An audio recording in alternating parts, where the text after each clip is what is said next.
kitchen. So many recipes to share. So many cooks in the kitchen with meals for you to prepare. We've got fruits and grains, veggies and beans, more healthy food than you've ever seen. So many cooks in the kitchen, plant-based meals to prepare. So many cooks in the kitchen with ideas we're happy to share. Welcome to our April show of So Many Cooks in the Kitchen. My name is Dilla Barman in Durham, North Carolina, and I'm delighted to start our show called So Many Appliances. We've been doing our show for almost 2 years. Next month will mark our second year, and we love hearing from our viewers. We love your comments on social media, on our Facebook page, on Twitter, and on YouTube. And this show was one that was recommended by some of our viewers, and we're delighted to share so many appliances. Now, right from the beginning, I want to mention that we are all Physicians Committee for Responsible Medicine, Food for Life instructors. We teach evidence-based classes about healthy eating and good nutrition. So one thing I want to say at the beginning is you don't need expensive appliances to eat well, to have good, whole food, plant-based, vegan cooking. But many of us enjoy getting appliances, and it sometimes it's a convenience, and sometimes can actually save money. So enjoy the recipes we share, and all our recipes and our ideas are going to be available. We'll post the link, but don't feel you have to buy these things to enjoy the benefits of a whole food, plant-based diet. Before I get into my device, I'm going to be talking about pressure cooking, and we have others today. We have more than half a dozen of us. We'll be talking about immersion blending. One of our folks is going to be working with Mandolin. We'll be talking about air frying, which has become popular over the last few years, food dehydrating, and more. But before I get into pressure cooking, I wanted to show off a can opener. So this isn't really an appliance, it's a device. But today during the Q&A, we're giving away 2 prizes. One prize is a can opener like this, and the other prize is a subscription to Veg News Magazine. I'm really excited about this. This isn't very expensive, and most of us have can openers at home. And if you have the kind that I grew up with, it's kind of gets rusty and sometimes it's hard to use, and you have sharp edges. So here I have a can of beans. I like making my own beans in the pressure cooker, but I also like having some beans on hand for times when I don't have time to get the beans made. So I wanted to demonstrate this wonderful can opener. Nothing here is sharp, okay? And so here's my can, and all I do is I kind of put it on the side and I turn, just like that. Easy peasy. Okay, and then I go in reverse and watch. There's a little plier here. I'm not a salesperson. I'm not promoting this brand. I'm just promoting something we're giving away today. There's many good brands, but I like this one. And then we lift it. We don't even have to touch the top, but I can touch the top. It is not sharp. And there's my open can with no sharp edges. The top is not sharp either. So I love can openers like this. Okay, so later on I'll enjoy some of these chickpeas. So that's my can opener. Okay, let's talk about pressure cooking, and let me start the pressure cooker going, and then I'll talk more about it. One thing I love, so pressure cookers, modern electronic pressure cookers have a pot, and in the pot, it's a moist cooking technique. So you're going to need some water, and I'm going to show you, I'm actually not going to cook today. I've cooked a few days ago, and I have some leftovers. So here's some cold eggplant, and I'm going to share the recipe. This was really good, and I'll talk more about it in a second. But now I want to heat it up. So what I'm going to do is I'm going to put 1/4 to 1/2 cup of water into my pot. And let me also mention the pot is very easy. If you want to ease cleanup, you can cook pot in a pot. So this doesn't really need cleaning. I usually put ingredients directly in the pot, and it's easy to clean. Over time, you'll get a little bit of marks down here. You just have to scrub. Okay, so I'm going to put, this is about 1/2 cup of water. And then I'm going to put, this is called a trivet. It just keeps the food off the bottom, and that's what you use for pressure steaming. Here's my cold leftovers. I'm going to put it in the pressure cooker. And what I'm going to do is I'm going to, you can see there's different programs I can pressure cook. Many of these settings, this happens to be an Instant Pot. There's many brands of electronic pressure cookers. This has many settings. We'll talk about them after this gets going, including yogurt. I make vegan yogurt. I'm going to pick steam. Okay, and now I can say how long do I want to steam for? I want to steam for 2 minutes. That's all it's going to take to heat this up. And I'm going to say start.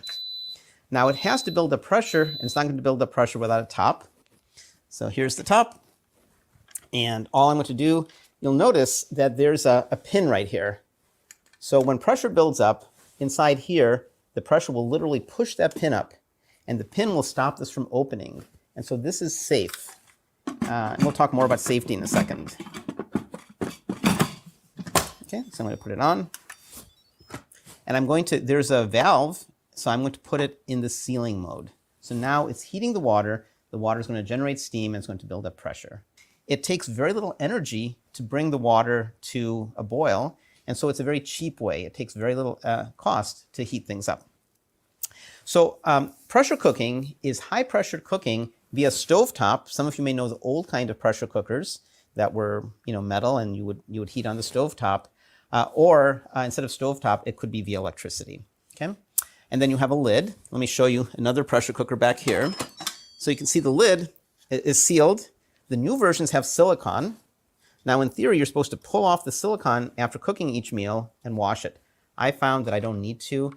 They last for a long time. And once I stop getting a seal, then I'll take it out and clean it. So, but I do recommend when you get a pressure cooker, you get a couple spare rings so that if it goes bad, you can get a new one. They used to be made out of rubber, but nowadays they're usually silicone. There's all sorts of pressure cookers. I happen to have Instant Pot, but there's other ones. This one, for example, is a smart Instant Pot. I can actually use my smartphone and I can write a script. So I could say things like, go ahead and pressure cook for 2 minutes and then reduce the pressure and simmer it for half an hour. And at the end, go into saute mode for a minute. So you can do really complicated scripts. And then if it comes out really well, and I have a friend somewhere else, I can email him my script, and then she or he can download the script and upload it to their machine. So that's an option. There's all sorts of pressure cookers. So there's another one. Okay. There's a lot of benefits of pressure cooking. It cooks much faster. So you see that this will be up to temperature in no time. It should take about 2 minutes to come up to pressure. So 2 + 2, this will be done in 4 minutes. The flavors are intensified. If you've never had a pressure cooked carrot, then you don't know the potential of carrots. So chop a carrot and you pressure cook it for 0 minutes. That's right, 0 minutes. 0 minutes means come up to pressure and then stop. If you cook a carrot for 2 minutes or more, it's going to be pretty mushy, but 0 minutes will be good. And then you want to release the pressure quickly. And we'll talk about quick release versus natural release. So you get more intense flavors, food colors are better preserved, and you get an even heat distribution with the steam going around the food. You save money, you can buy bulk foods. Instead of buying canned foods or frozen foods, you can buy beans, lentils. You can hear some sounds, the pressure. I don't know if you can see it, but the pin is starting to jump a bit. And that's because the steam is coming up and the pin is trying to go up and then seal this. Okay, so you can see a little bit of steam coming up at this point. So you save money, it takes less energy, and it's easy to cook for one or for many very easily in this. Okay, and they come in different sizes. The pin is up. And I don't know if you can see this. It says on. Can you see this chart? I can turn this just a little bit. Okay.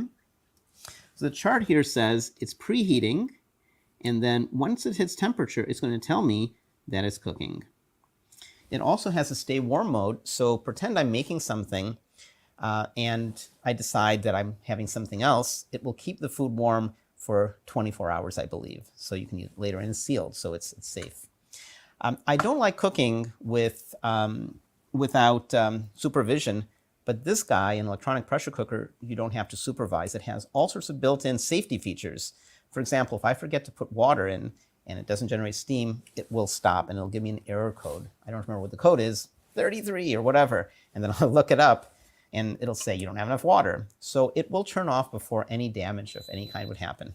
Now it beeped, which tells me it's going to count down. In 2 minutes, my leftovers will be done. Pretty good.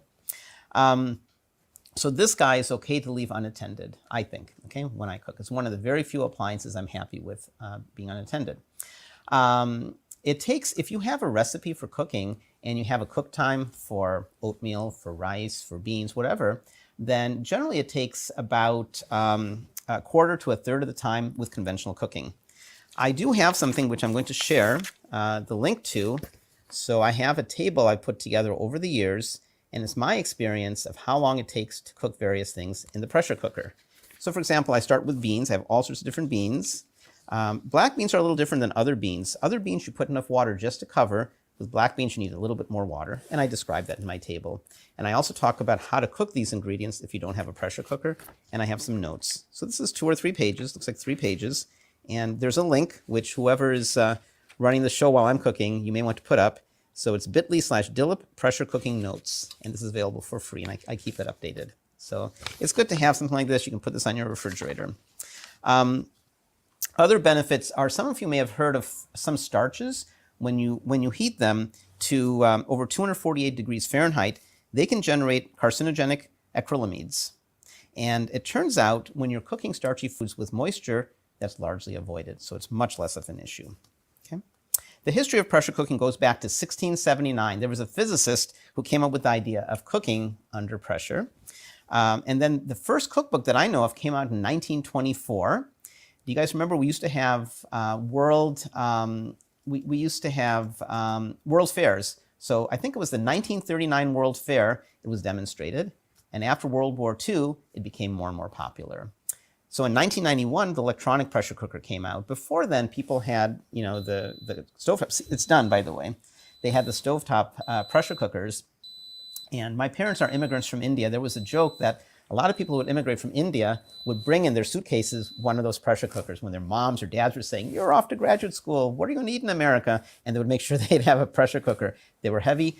And you may have heard from your grandparents or parents that they would occasionally have an explosion and food would go into the ceiling.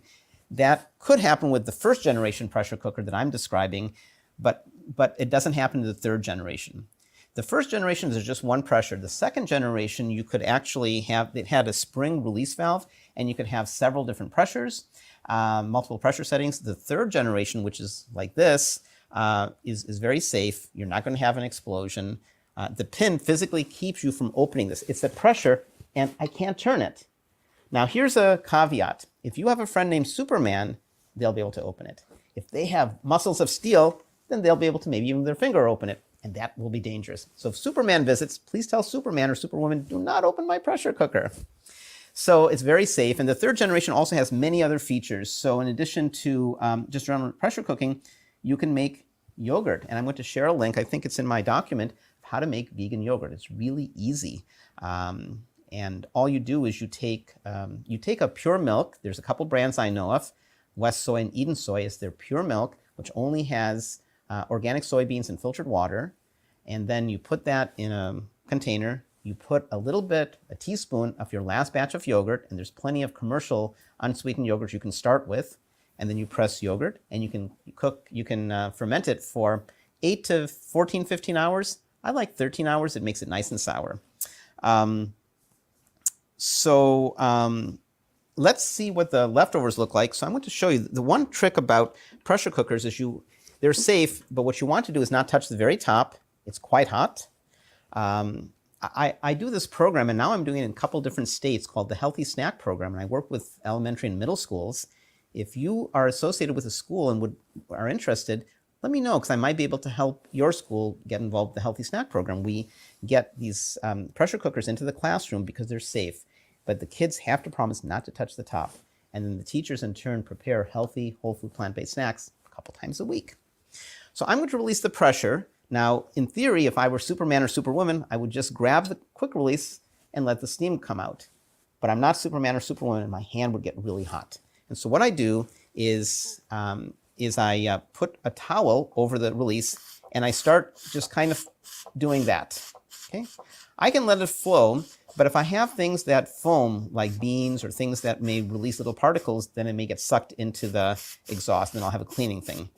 In this case, I can just let it go. But I want to show you how I release the pressure. I just do it a little bit at a time. In the old days, our grandparents would take the old pressure cookers and immerse it in water. Don't do that with an electronic pressure cooker. You can take a moist towel, kind of like put it on the forehead of the Instant Pot, and that'll let the pressure come down. So there's 2 ways of releasing pressure, right? There's quick release, where I just let it go, and there's slow release. So I'm going to do a slow release. Okay. And now I'm just going to let it go, and you can see the steam coming out. and the thing went down. And now I'm going to turn this towards me. Okay. And when you open it away from you so the steam doesn't hit you. Okay. And I don't know if you can see my leftovers. So here we go. It's my leftovers, and it's steaming hot. 2 minutes of pressure steaming, and it's done. Tell you a story about this. A couple days ago, I made this dish. I didn't have that much time, and I was trying to figure out what to make for dinner. And so all I did is I took an eggplant, I chopped it, I salted it, and I put it in some water, in some salt water. I let it sit there for about 5-7 minutes, and then I rinsed it to get rid of all the salt. And then I put the eggplant into my pot. This is hot, so let me get this pot. So I just put my eggplant directly into my pot. Pressure cooking requires water, so I put about 1/4 cup of water. Actually, I put less than that. I put about 1/8 of a cup of water. Then I put some stewed tomatoes, which has moisture. And then I put a block of tofu, which I had chopped into like 3/4 inch cubes, some garlic. I put some oregano. I put some red or black pepper. If you want the heat, red pepper is great. Otherwise, black pepper. And that was it. And so I put it in my pot. I put it in my pressure cooker, and I said pressure cook for 2 minutes. 2 minutes of pressure cooking, and it was wonderful. The eggplant was soft. I had some potatoes I forgot to mention in there as well. Everything cooked really nicely. 2 minutes. So it's a very fast way to pressure cook. And it was really tasty. My daughter loved it. It was our quick dinner. She and I were having dinner. One thing to remember is you always need some liquid. It could be water. It could be broth. It could be a tomato sauce. And then just be careful with how you release pressure. One more thing I would say is if you buy an electronic pressure cooker, so prices will vary. It depends on what country you're in. In the United States, you can often get electronic pressure cookers for as little as $55, $60. Something like this is usually about $120, maybe $180 if you get extra bells and whistles. But I find it really convenient, a very easy way to cook, and a very healthy way to cook. So electronic pressure cookers are great, and they're safe. And again, you can make yogurt, and I'll share the recipe and the link to how to make yogurt. Give it a try. These are really nice devices. If you have a child who's going off to college, they have smaller versions. Those cost, I think, $50 or $60, and that you could put in a dorm room, for example. So electronic pressure cooking, I hope that this has been useful. I'm really excited now to turn the program over to my friend Mark Cirkvenik in the Chicago area. He's going to be sharing how he works with a mandolin. Take it away, Mark. Hi, this is Mark Cirkvenik from Let's Eat Great Food. You can find me on the web at letseatgreat.com or on Facebook at Let's Eat Great Food. So today I'm doing the old-fashioned mandolin. Got a little bit different setup here because the star of the show is my 20-plus-year-old mandolin. So a mandolin is really a simple tool, probably one of the more simpler ones you're going to see on the market these days, and it's pretty versatile. Truth be told, I really just use it to slice thin vegetables, to make thin slices for vegetables, but we're going to show you a few different tricks today. So first of all, number one thing is we want to be safe and make sure that you use this thing. This is the vegetable holder. It's got 4 prongs. Most of them have 4 prongs. And you basically just hold the vegetable. So if I'm doing an onion like that, I just press the onion right onto the 4 prongs. Now please be careful with this. Probably about 20 plus years ago, I think it was Mother's Day or Father's Day, we were doing a little barbecue for my parents and my wife's parents when they were all with us yet, and was slicing some onions and tomatoes and sliced the tip of my finger off. So don't do that. Don't be slicing the tip of your finger off. I had a friend of mine, ironically, just a couple of months ago, did the same thing. She needed stitches. I didn't need any stitches, just was able to heal by itself, and you can't even tell that it's there, but boy, was it painful. Anyways, so the first couple things, the mandolin is pretty basic. They're all like this, with some little exceptions. This one again is a little over 20 years old. You can get them now for just under $50, and makes really quick work of slicing and julienne and so forth. So this one has an adjustment for the height of the blade, and then several attachments that I'll walk you through. And it's also color coded, and I'll talk about the color coding of the attachments when we get there. The first basic cuts though are basic slices. So for a basic slice, I'm not going to use this the vegetable holder at this point, so you can see kind of what's going on. But there are gloves also, by the way, that you can buy that are cut proof. I actually was planning today's show and was online earlier this week and saw the fact that there are these gloves now that you can buy, and so you don't cut your fingers, and you can hold the vegetable or the fruit or what have you, whatever you're slicing, in your hand very easily. But I'm just going to show you, be really careful here. I've set this for about 1/8 of an inch, and I'm going to do a couple passes, and you see how nice and thin those that potato is. Now if I want to go a little thicker, let's say I'm going to make some kind of scalloped potato baked dish, I could go up to 1/4 of an inch on my machine here, on my little gadget, and you get some nice 1/4 inch slices. This does work really nice for tomatoes, so if we want to do a tomato, just take a couple passes. It's got to be a really fresh one though, and the really cool thing, you can see how nice and thin those are, right? So we might even want to go a little thicker, and even though this thing is 20 plus years old, it's still pretty sharp, so they do last a really long time. So you see how nice and thin that tomato is. So we'll put that over there. I'm gonna show just one more, just if we want to do some cucumbers. This makes really nice slices really quickly for a cucumber salad. So again, all even uniform slices. You can also do our onions the same way. Again, be really careful if you're not using that guard, or get that protective glove that I talked about, and you get nice thin uniformed slices, especially now that we're coming up for barbecue season. And let's switch gears here a little bit. I'm going to show you a little bit of julienne, how to julienne some vegetables. Let's take this one here. So essentially all you do is you pop the you pop that guy, actually this one goes in here.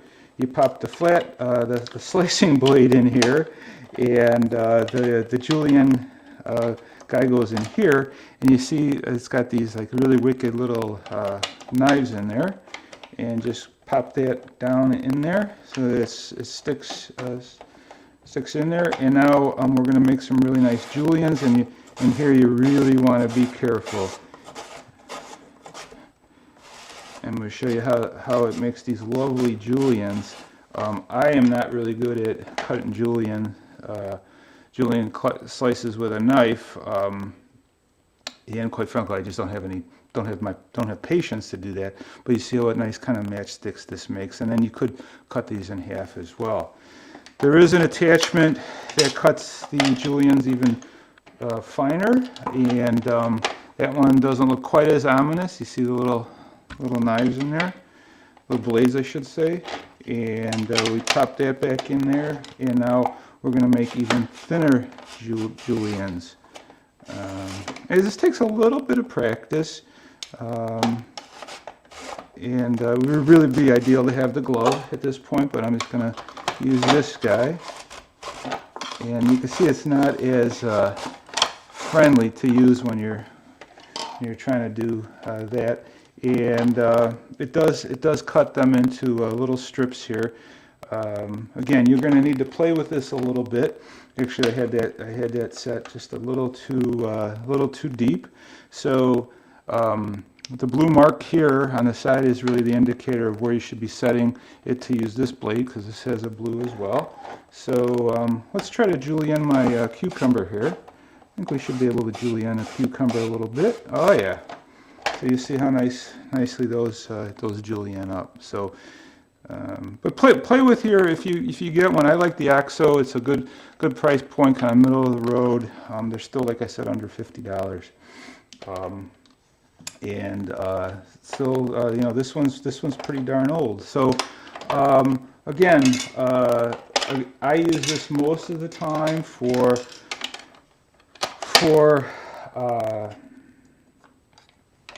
making cut slices, like slicing potatoes. We could also get really fancy here and do like a half a potato, and then make this really thick, and then we can get some really nice potato wedges. Just cut those up into kind of half moon wedges, if you will. So a lot of flexibility with this julienner. So the next thing I wanted to show you was one of my favorite things that I do with the Mandolin these days is making sauerkraut. So we know sauerkraut's really good for the gut microbiome. I just cut that bottom rib off, and bottom stalk, I should say. I'm going to cut out the hard core. My dogs like the hard core, by the way. They do eat this. Dogs are omnivores. My dogs are not vegetarians. Dogs should not be vegetarians. I mean, there's some people that do feed their dogs all vegetables and fruits, but our dogs are not vegetarians. They're omnivores. But I just cut the middle core out, and then I'm going to cut this guy in half like that.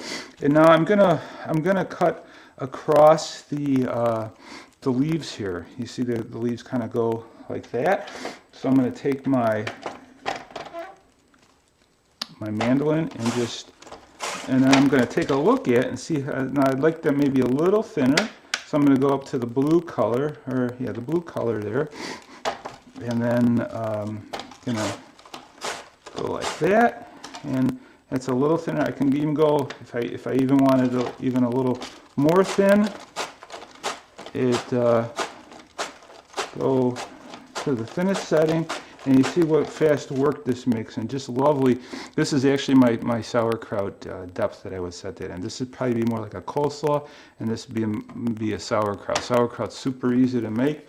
I take a whole head like this, get a tablespoon of salt, and mix the cabbage and the salt in a big mixing bowl with your hands for 5 minutes. It'll get really liquidy.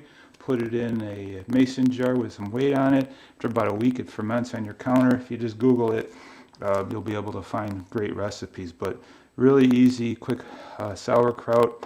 Then throw some caraway seeds in there, and you're good to go. So now the thing about cleaning this is it's really this one. The thing I like about this is that it's really easy to clean. All you do is you're able to kind of pop this whole thing apart here, and this guy actually comes apart like this. If I remember how to do this now. Oh yeah, I forgot. You gotta totally unlock the thing, all right? Totally unlock it, right? It's got these little marks on here. So you see the lock, the open lock, and the lock. So I had it here and I couldn't take it apart. So I do the unlock piece, and then it all pops apart like this, and comes apart relatively easy. That comes off. Then actually the other part of the deck comes off. These feet actually come off, and then I put this whole thing in the top of my dishwasher, and it's all dishwasher safe. I put these pieces in the bottom of my dishwasher, and they get nice and clean as well. So there you have it, folks. Just a really nice, versatile tool. Again, nothing really fancy. If you do some julienning, it works out really nice for the julienne. Really nice, thin, uniform slices it does for us. And of course, our friend, the sauerkraut. It makes lovely sauerkraut. So with that, I'd like to thank you all. Again, Mark Cirkvenik, Let'sEatGreat.com. I'm with Let's Eat Great Food. Please check me out on the web and on Facebook at Let's Eat Great Food. I also do tours, and you can check some of the tours out at Veg Johnson Journeys. Hello. Hi, Mark. Mandolin, it's one of my nightmares. I get so afraid using it, and you're such a pro at it. Wonderful show. Welcome everybody to my kitchen in Abu Dhabi. Once again, a whole month has passed, and our theme this time is appliances. So many appliances. For my appliance, I chose the Handheld Immersion blender. These appliances, these handheld immersion blenders are, for me, really efficient, easy to clean, practical, and avoids the messes that their big brothers, the blenders, which Carolyn is going to explain to you later. I'm going to make some noise. I've started making one simple thing just to share with you. This is aquafaba, very little of it. I have it here. I just put 4 tablespoons of it. So when you have a small amount, these immersion blenders are doing wonders. Now there are different models. The old models used to have some holes here, which used to make amazing splatter. They would go all over your kitchen, but the newer models, they've got rid of those holes, and they're sort of become splatter proof. So when I want to whip up something small, just like this little amount of aquafaba, some noise.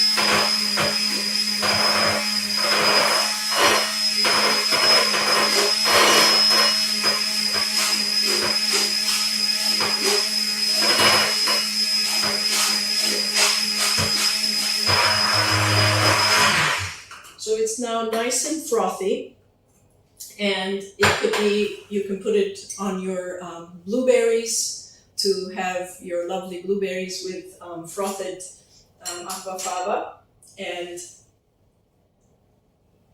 enjoy it. So this is one really practical way to use it. And here's the scoop. So you take your blender, you can dip it into, all I have is soap and water. Boy, this looks like aquafaba now. But here we go. It's nice and clean. I just will rinse it.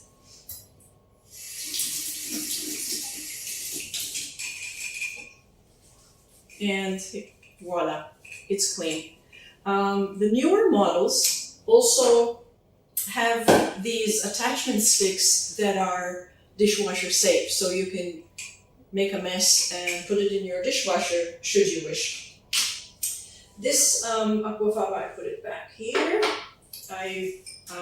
So these gizmos have be careful you don't squish it. They have a whirligig here, which does the job of smushing and creaming and so on. They're wonderful. You can use them to make most of your practical everyday recipes, such as hummus, pancake batter, even cake batter. Use your imagination. One of the things I use most of for making soup, so I don't have one here, but if you had a soup, while it's still, it doesn't reach, unfortunately, while it's still on the stove top, you can put your immersion blender in it and just whiz it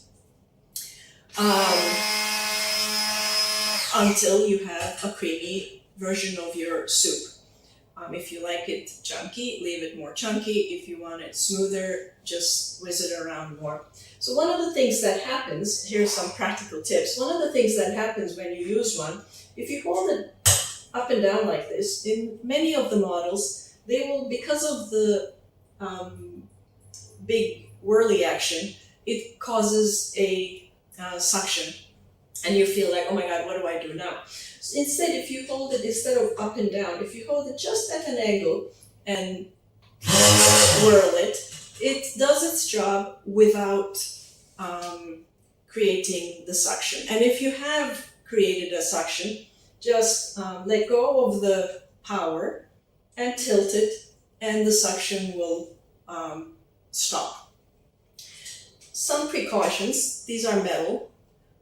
They do have the plastic versions. The plastic versions I don't quite like putting into very hot soup type of materials, because I don't trust personally that so much plastic and heat together. But the metal ones I feel are much better for soup.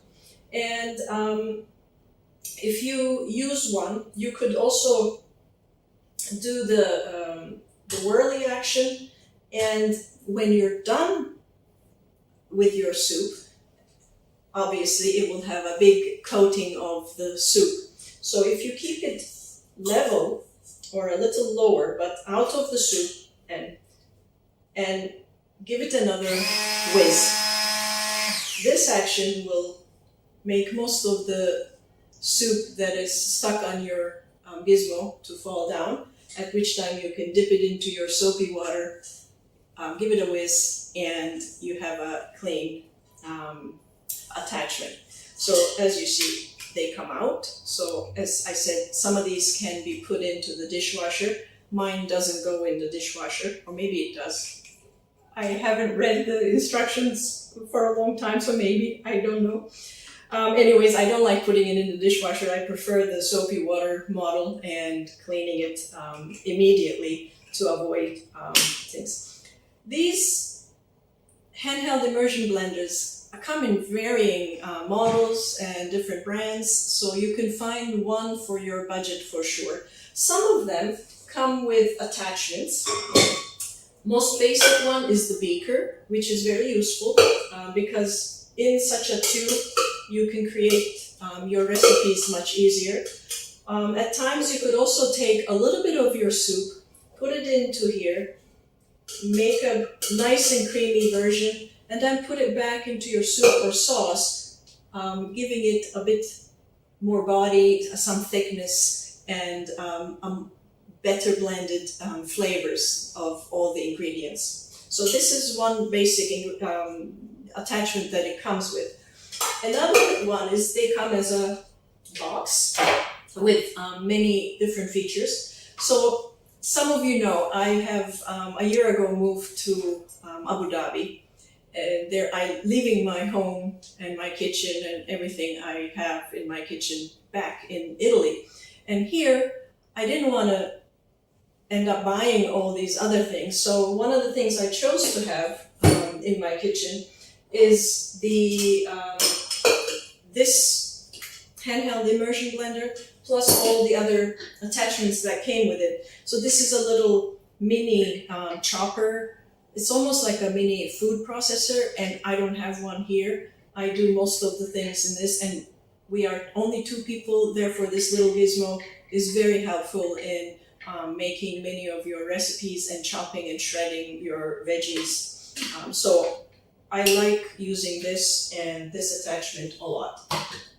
Another attachment that comes with it is the whisk. So as with your immersion blender, you can have your whisk and use it for your whisking processes. And this is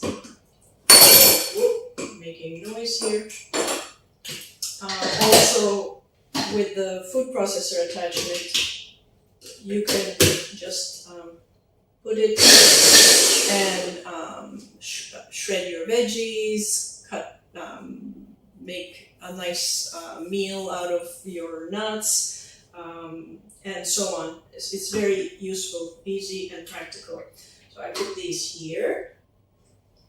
And going back to what else I have, I wanted to demonstrate one more recipe, and this one is in our recipe booklet. It's a simple tahini sauce or salad dressing. It has some tahini, lemon juice, and garlic already in a jar. And one of the practicalities of these immersion blenders is that they are narrow, and you can do most of the jobs in the container that you want to do, therefore avoiding messes of cleaning other pots and pans and bowls. So here's another simple recipe, which you can find in your recipe booklet. And I have some water. Later I will add some salt and pepper to taste. So they're all here. I'm not adding all the water, just in case if there's, as you see, it can fit here. So if you have jars, this is a reduce, reuse, recycle. I wear my environmental scientist hat here. So here we go. And basically, noise. Now it's really thick. You can use this at this stage as a dipping sauce. It's really yummy.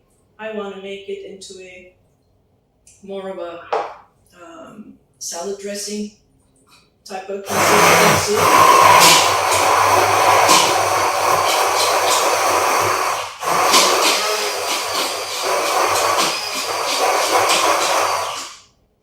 And then I take it out, but not all the way out, so I can get rid of the most of the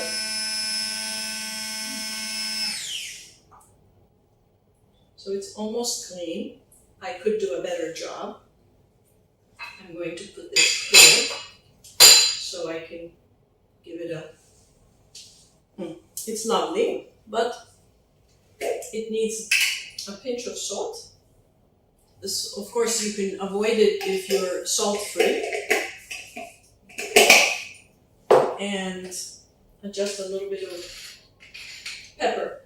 Now to this, also in the recipe, I have written it that you can, this is the base, you can add to it some fresh green herbs, like I have basil here, or parsley, or tarragon for some awesome flavors.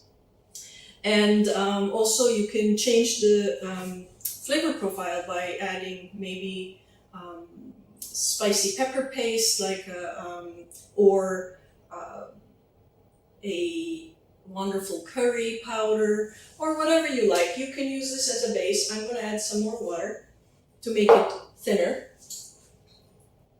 Yes. And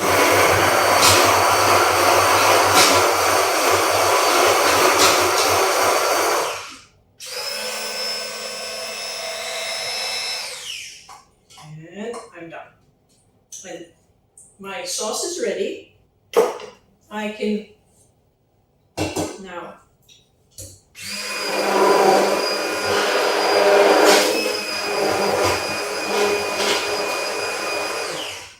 my handheld blender is perfectly clean. I will rinse it afterwards. I don't have to do it. So my tahini sauce or dressing is ready. I can just close it and put it in the fridge. This way it will keep about a week. You can make it larger if you use another bigger jar. You can do what you want with it. And if you would like a simple soup recipe, you can go back to our shows, the recorded shows, which are on our website, www.somanycooks.com. There's on the top right, there's a little button that says shows. You can click there, and then if you scroll down to the first one in May 2020, way smack in the middle of the pandemic when we started, roughly about, I don't know, like 20-25 minutes into it is my section. Of course, you can watch the whole thing. And there I give you the recipe of a wonderful red lentil soup, which I also show the rough, rustic one with the chunks of vegetables and lentils you can see, or the creamy version, which I had done by using the handheld immersion blender. So, just one gizmo in the kitchen. There are so many appliances, and my colleagues and friends, they will be showing many more. I hope you enjoyed mine. This is a different arrangement to this for this episode. And before I say goodbye, I would like to introduce to you Carolyn, Strickland in Montgomery, Alabama, who will be demonstrating the big brother of the handheld blender. She will be demonstrating the blender, and I can't wait to see her explanations and her recipe. Thank you very much. See you at another episode, and I hope you follow me and my colleagues on our Instagram and other social media appearances. Hope to see you during our next show. Bye from Abu Dhabi. Take it away, Carolyn. Thank you, Jonan. That was really cool. I love my immersion blender. I use it all the time. So thanks for that demonstration and really great explanation. So I am talking, as Jonan said, about the big brother of the immersion blender, which is an actual blender. And they come in lots of different brands and kinds of blenders. So there tend to be 2, maybe 3 now of what we would call a high-speed blender. There's the Vitamix like this one, there's a Blendtec, and I think the new Ninjas are kind of qualifying as really high-speed blenders. So if you can get your hands on a Ninja or a Vitamix or a Blendtec, those are going to be really, really efficient at getting things very pureed very quickly. I have a bonus for you today. I have a bonus appliance, which is the crock pot, because I used a crock pot in my recipe today too. So this is just a basic crock pot. I think I found it at Costco. And I like it because it has handles that are built in for travel. And what I did in the crock pot today was sweet potatoes, because I'm going to be making a sweet potato pancake. And it's a breakfast pancake. So these are not savory sweet potato pancakes. They are sweet potato pancakes. And the way you make sweet potatoes in a crock pot is just so cool and so easy. You take sweet potatoes, 6, 8 of them, however many you want to make. And I try to make a lot of them at a time, because then you have all kinds of really, really good sweet potato, like mashed, already really cooked sweet potato.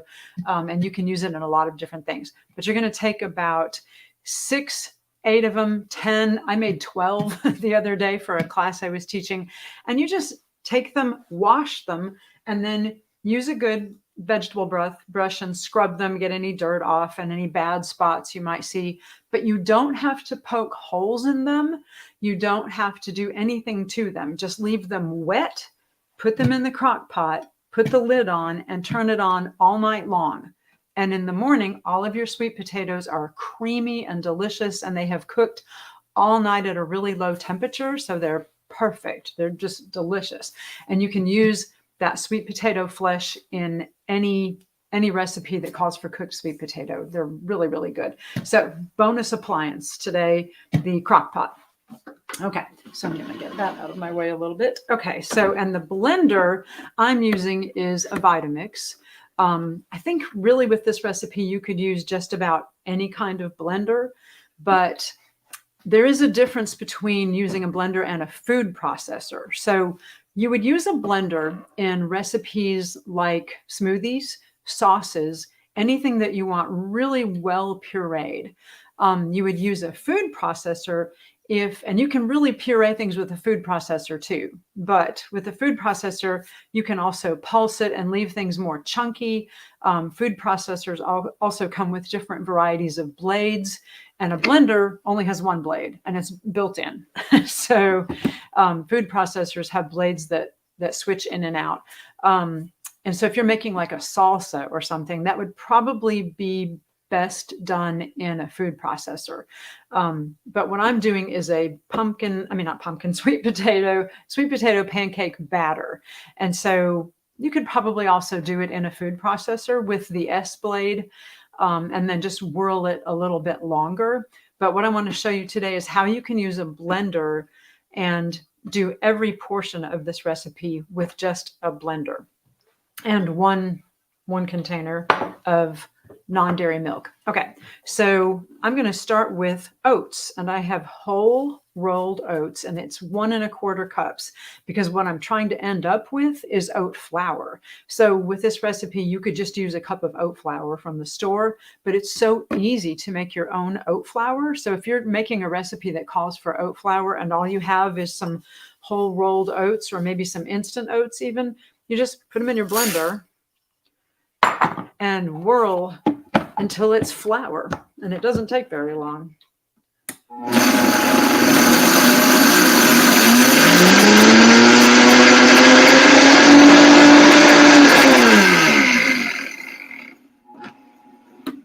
It's flour. So now we have oat flour. And once you whirl it all up like that, it kind of, since it breaks down, yep, that's definitely flour. So once you whirl it all up like that, it breaks down. And so it's going to take about 1 1/4 cups of whole rolled oats to make 1 cup of oat flour. Okay, and then I'm adding a few other dry ingredients. So I have 2 teaspoons of baking powder and 2 teaspoons of cinnamon. And we'll whirl that up again. Oh, and actually you could also add flaxseed. So I have 2 tablespoons of ground flaxseed. You can also grind flaxseed in your blender. So if you have whole flaxseed, remember, you can't make an egg substitute out of whole flaxseed. I made that mistake one time. Many years ago, when we first started eating plant-based, I saw a recipe that said, oh, you can make an egg replacer from flaxseed and water. And so I had whole flaxseed and I poured water into it, and nothing happened. And I was so confused and I didn't understand. It's because you need ground flaxseed. So in this situation, we are making an egg replacer out of ground flaxseed. So that's 2 tablespoons. And I'm not even mixing it with water because I'm going to add liquid and it will still thicken up. So flaxseed can be used as an egg replacer, 1 tablespoon of ground flaxseed to 3 tablespoons room temperature or warm water. And let it sit, and it looks like an egg. It comes out, looking eggy and stretchy, and it is basically a binder. So, and that's what eggs are used for in things like cakes and cookies, is a binder to help hold things together. Flaxseed will do the same thing. And the cool thing is, instead of raising your cholesterol like an egg, it lowers your cholesterol. Flaxseed is really good about that. All right, so I'm going to grind that up a little bit.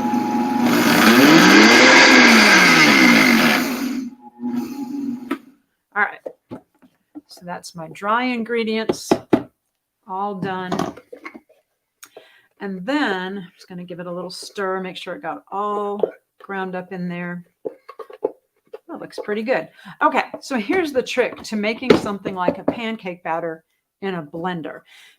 Right now, if you look down into the blender, you can see that the flour in here, everything is covering the blades.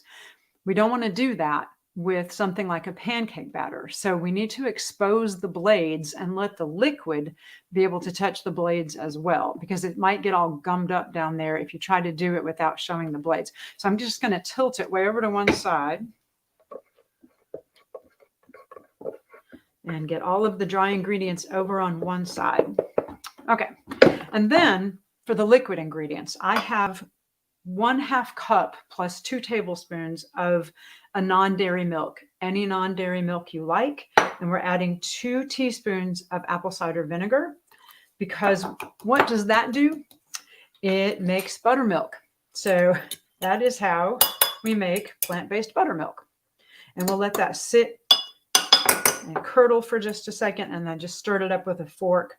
But I can see that it's already starting to curdle. What I'm using is some unsweetened soy milk to do this. I think soy milk actually curdles better than almond milk and some of the other non-dairy milks, but I've done this with almond milk and oat milk. They work just fine.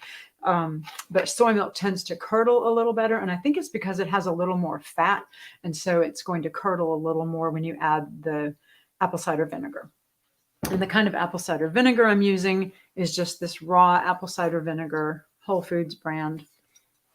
And Okay, so that's sitting aside. Oh yeah, it's starting to curdle already. Okay, and then to this same container, so we're not dirtying very many containers, to this same container, I'm going to add other liquid ingredients. So I have 1 tablespoon of maple syrup. Pour that in. Just dropped my spatula. All right, 1 tablespoon of maple syrup. And then a couple tablespoons of applesauce. And what I'm using here, I think I put it away already, is, oh no, there it is.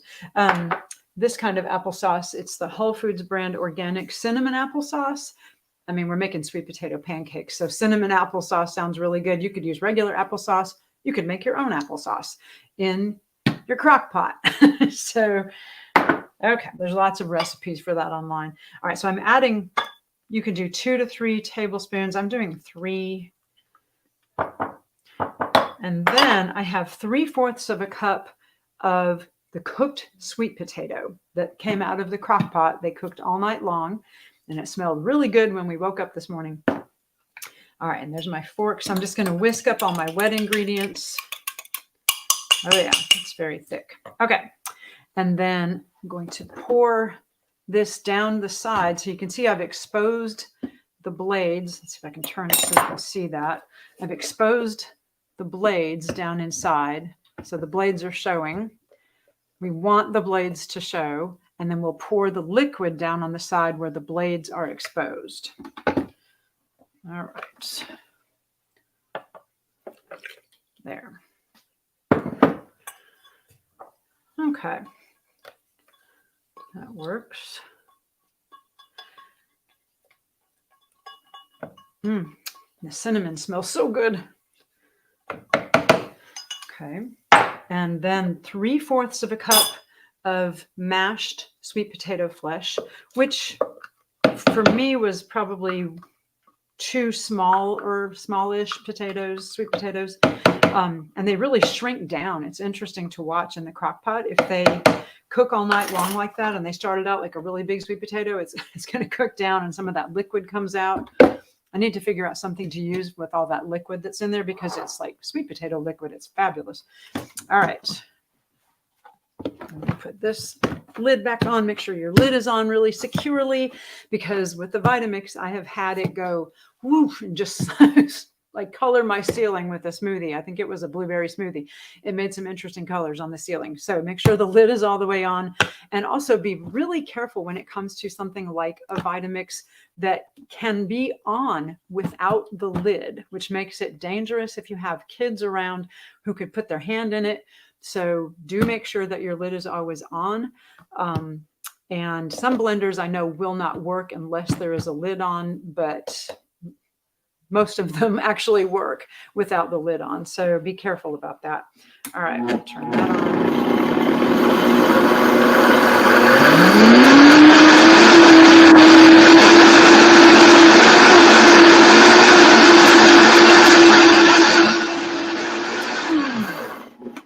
That looks pretty good.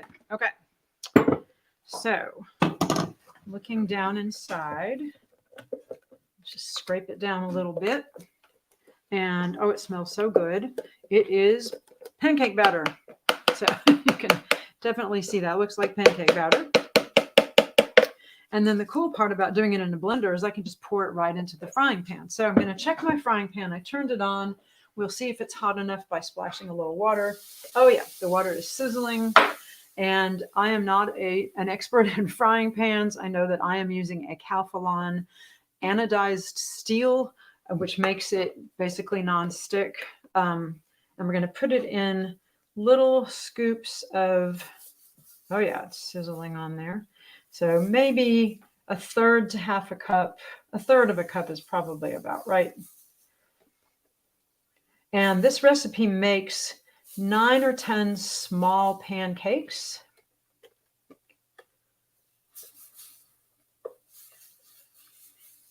It is a great way to up the nutritional value of your breakfast by adding sweet potato, which has lots of beta carotene, and fiber. And yeah. So one thing that you could do to hold the heat in a little bit and get them so they're really cooked through, because sometimes really dense pancakes can stay a little wet in the middle. And so you could put, and I need to get a lid out, you could put a lid on it and help hold the heat in for just a minute and make it more like an oven. And so it's going to get cooked through on the inside too, and not be raw on the inside and done on the outside.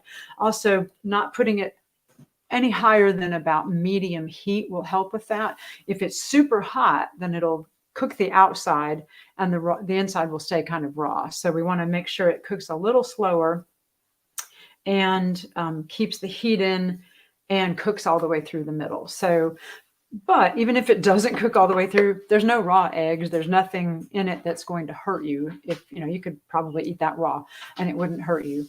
All right, let's take a look and see.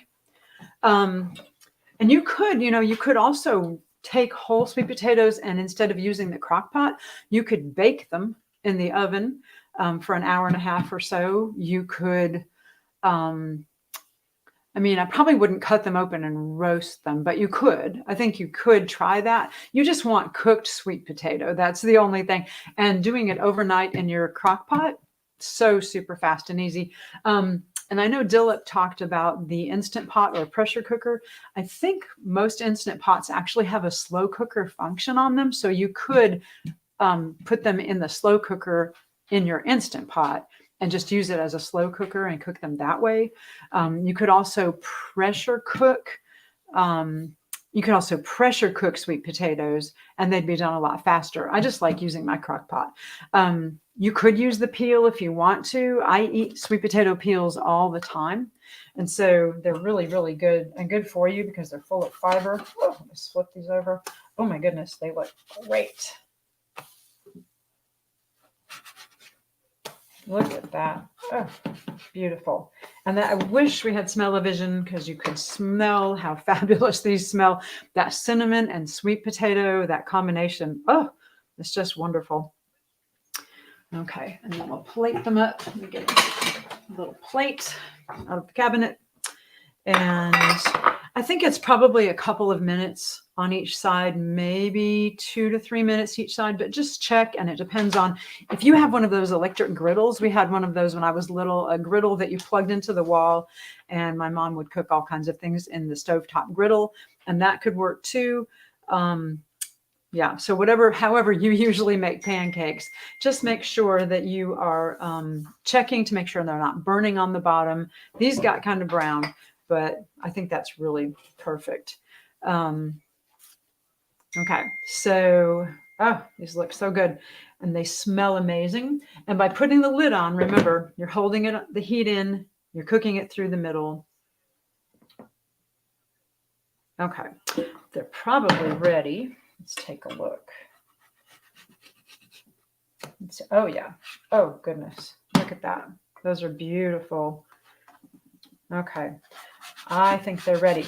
So, and what I like to serve these with is some chopped apple and some, I'll turn the heat off under them, but some chopped apple, some, maybe some toasted walnuts or pecans, and then a drizzle of maple syrup. Great breakfast. And they're super filling because they have all that sweet potato and the oat flour you made yourself. They're a great, great breakfast. So if you have any questions about blenders, I can answer probably food processor questions too.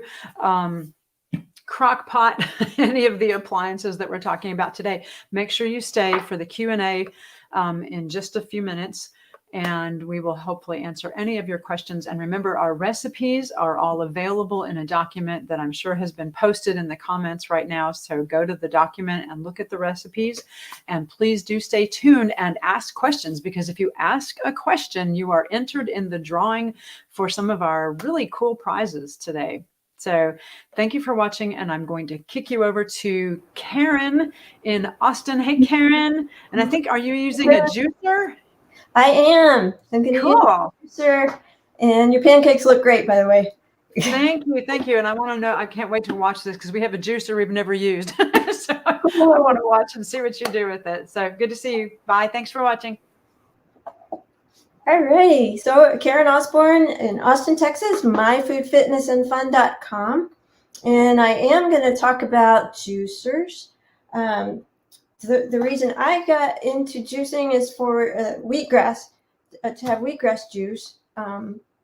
And that is something that you would not just eat wheatgrass. So the juice is full of vitamins, minerals, antioxidants. It's got all the amino acids, the essential amino acids.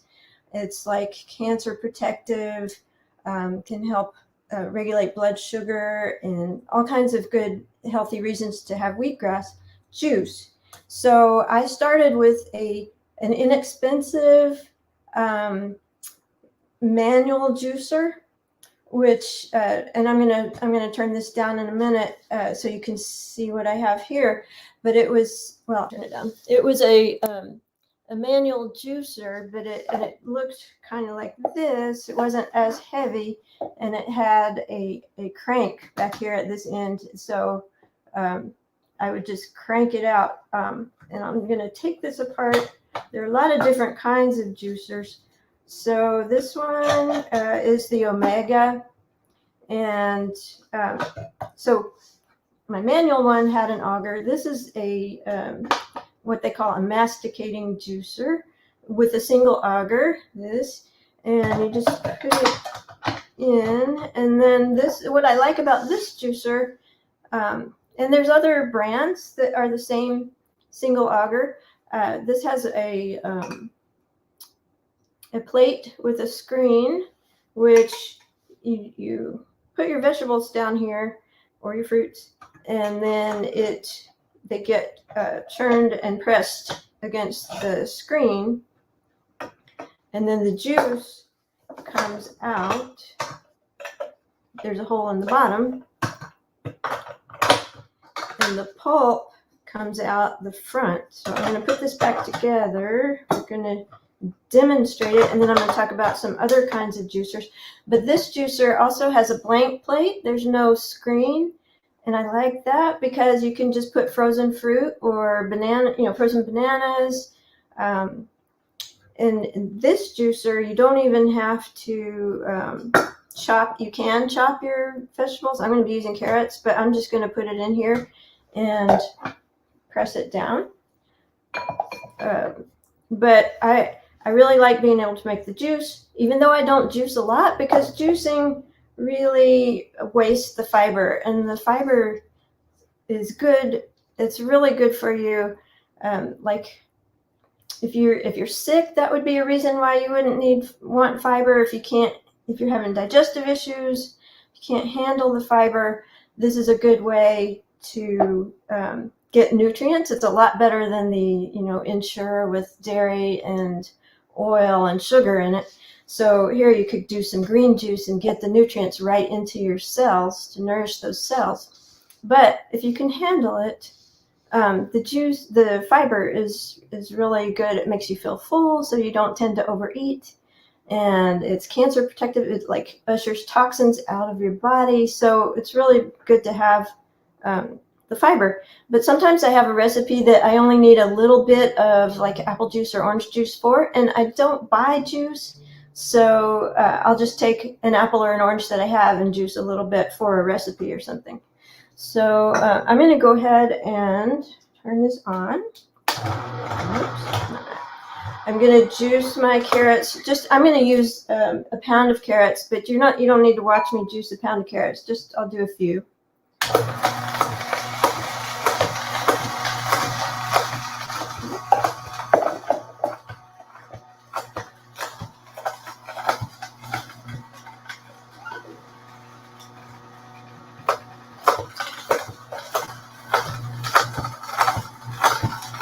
So you can see the pulp coming out in front.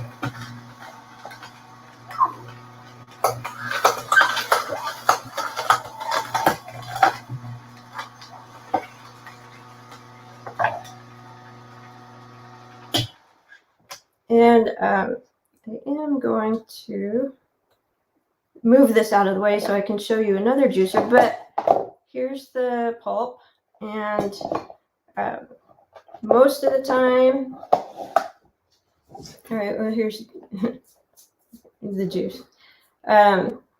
You can use the carrot juice in a soup. You can just drink it. I'm going to move this out of the way. And this one is really easy to clean. So it comes with a brush, and you just brush the fiber out of this plate. The rest, like the auger, you can just rinse and it gets clean. And I'm just going to move it all out of the way. Take this apart, rinse it out. And I'm going to unplug it and just show you another single auger juicer that I have borrowed from a friend. She didn't even actually know that I was demonstrating juicers today. Just let me borrow it. See how. Let's see. Nope. That's the wrong one. Okay, so the other one that I have is a vertical juicer, and it's pretty heavy, and it comes with catchers to catch the pulp and to catch the juice. I'm not gonna. Okay. So this one, instead of pushing things in, you can just chop everything up and put it in the top. It does have a pusher if you need it, but it has a blade in here. I'm gonna open this up. So it has a blade. I don't know if you can turn on the light, I think. But the blade is gonna help, it'll chop things up. There we go. You can see better in there. And then pushes it down into the auger. So this auger also has another blade down here, and it presses all the fruit or vegetable into another screen, just like the one I have, but it's vertical. And what's nice about this one is you can just put everything in there, and you don't have to sit there feeding it and pushing it down. But the thing about these with the single auger is, I mean, they keep the juice cool because they are slow moving, and so that like heat destroys the enzymes. So this keeps your juice more nutritious and less oxidized, so you can store it longer. And then another thing you could do with any of them is just put some citrus in it. If you want like lemon juice or lime juice, I sometimes take a whole pound or 2 pounds of lemons at the beginning of the week and just juice them and keep the lemon juice for what I'm making during the week. But you can also, I mean, I wouldn't go buy a big juicer like that for that purpose. You can just use the little citrus juicers. And then there are things that I have used, like a double auger, slow juicer, and they get more of the pulp. They get more juice out of the pulp, and I mean, they're really good, and the juice is very nutritious, but they're very hard to clean, to take apart and put together. So for me, the one that you will use is the one that you should buy. There's benefits and drawbacks to all of them, so you just have to kind of consider what you want to do with them. There's also centrifugal juicers, which really spin fast and press the food against the screen, and that kind of heats up the juice a little bit more, and so it kind of destroys some of the enzymes, so supposedly the juice might not be as healthy. But I have already juiced. I'm going to put this down again so you can see what I'm doing. So most times you use the juice. I'm using the pulp. So this is just a fun thing you can do with a juicer if you have one. So I've got the pulp from a pound of carrots, and I'm going to move my blender up here. Another appliance. And then I've soaked a cup of sun-dried tomatoes for, actually I soaked them overnight. You just really need to soak them a couple of hours at least. So I'm just going to put them into my blender. We're going to make a paste.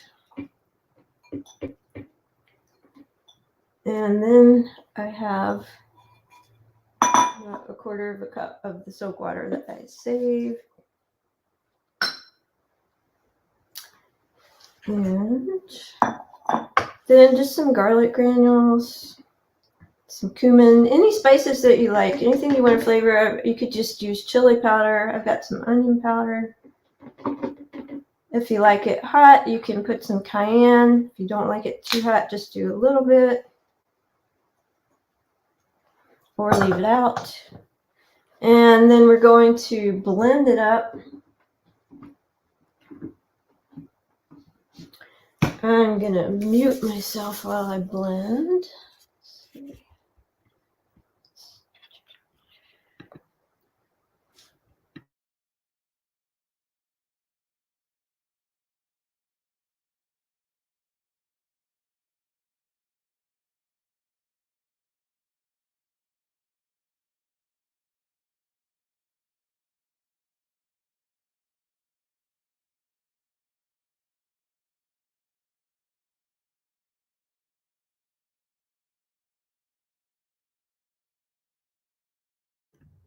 Okay, so I've just blended it into a paste.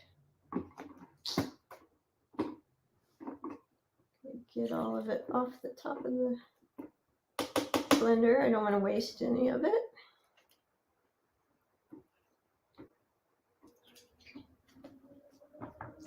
And then I'm just going to put the paste into the pulp from my carrot juice.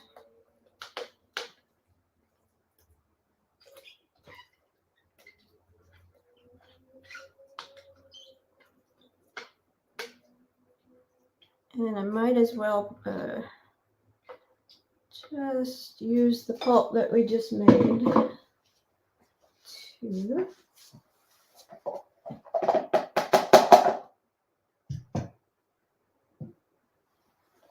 just add a little extra pulp.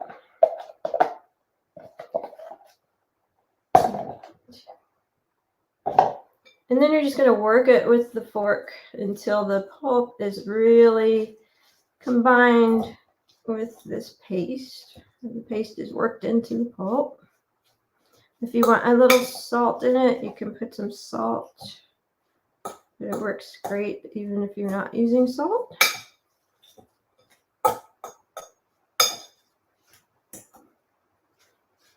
And then all the spices, like I said, are just a guide. You can use as much or as little as you like. Just use it to taste.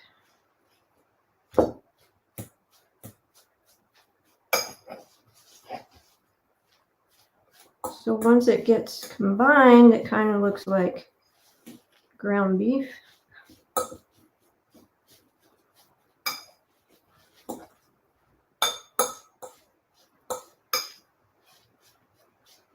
So you just want to work it all in. And then I have some minced dried onions that I'm going to work in. And these will actually get rehydrated.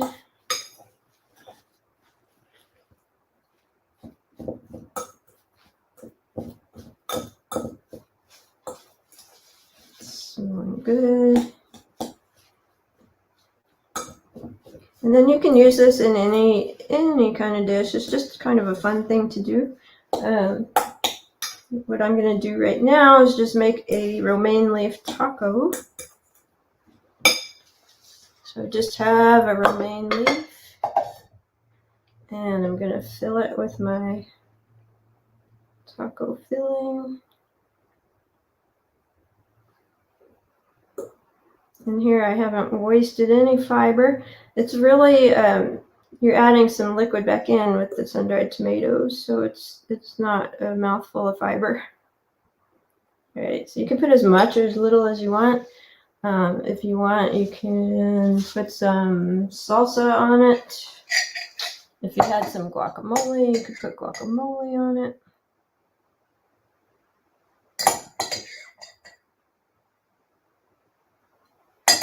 And then I have a little bit of soy yogurt that I keep, like sour cream. Just put anything you would put on a taco. And we have a healthy, fiber-filled taco. So if I wouldn't buy a juicer just to do that, you can also like rice your carrots in a food processor if you have a food processor, and you can squeeze it the juice out through like a nut milk bag or a paint bag. But that's a fun thing to do if you have a juicer. So thanks for watching us today, and now I'm going to toss you to Susanna Dickman, who has another fun appliance. Take it away. Thanks, Karen. All right, welcome. My name is Susanna Dickman, and I'm from Evansville, Indiana. And I am, you can follow me on eatplantsbewell.com or eatplantsbewell on Facebook. And today I'm going to talk about an appliance that I have had for over 25 years and that I really, really, really like using. And that is my food dehydrator. Now, I started dehydrating, as I said, well, this is my second one. So I started dehydrating probably over 30 years ago when my children were little, because I wanted to make healthy, inexpensive snack food for them that, you know, didn't have a lot of sugar and other added ingredients. So I bought my first dehydrator and found out soon that it was really too not very big. So I went ahead and bought this one, and this is called the Excalibur. I'm not promoting any brand. I did put a link in my recipes to all kinds of different food dehydrators, but I just wanted to tell you some of the fun things I like doing with my dehydrator so that you can, you know, decide if you want to get one or not. And I always like to start off with the history. I always am, you know, interested about the history of products that are used. And dehydrating food has been around for thousands of years. Many indigenous people all around the world used to dehydrate food first with the sun, because, you know, they realized when you laid food out in the sun, the heat and light of the sun would dehydrate. Then they began building houses, huts to dehydrate in, and they used fire. Well, I'm glad that we have a little, you know, more convenient way of dehydrating. So if you're, you know, thinking about dehydrating, you can also dehydrate in your oven. However, you know, it takes anywhere from 4 to up to 24 hours, depending on what you're dehydrating. So you want, you know, most people don't want to have their oven being used for dehydrating because then they can't cook other things in it. So let's get started. I have dehydrated some of my family's favorite things, and I'm going to show you just how I made one of them, but you have all the recipes there. One thing I do want to say is, you know, dehydrating does not take away the nutrients and antioxidants from the food you're eating. I have some cranberries here, and, you know, they are still chocked full of all the antioxidants. About the only caution that I would say about eating dehydrated food is that you tend to eat more. So you will be partaking in more calories. So if you're trying to lose weight, you know, you have to be mindful of how much you're eating. I mean, think about, if you had raisins, a bag of raisins, you can eat a lot of raisins. If you were eating grapes, because of the water content of foods, that helps to fill us up. So just be mindful, if you're trying to lose weight, you want to limit the amount of dehydrated foods that you're eating. So some of the things that I dehydrated is watermelon. And I know we talked about this a little bit when Carolyn, in a couple of shows back, dehydrated kale chips. But I didn't go out and buy a new watermelon because it's April. And while I did see watermelons in the store, they are expensive. And, the first crop is typically not that good. So I had this watermelon from last summer in my freezer. We had bought a big watermelon, and then we got one from our farm share. So I wanted to save it because we couldn't eat it all. So I froze it. So that's why my watermelon is in such little pieces. If I were cutting up a fresh watermelon to dehydrate, I would go ahead and make the slices bigger.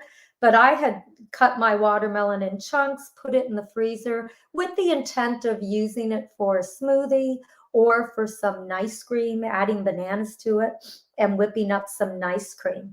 But dehydrated watermelon is so good. Now, remember, we said the sugars concentrate. So it's so sweet. It is just so sweet. This is one of my family's favorite things.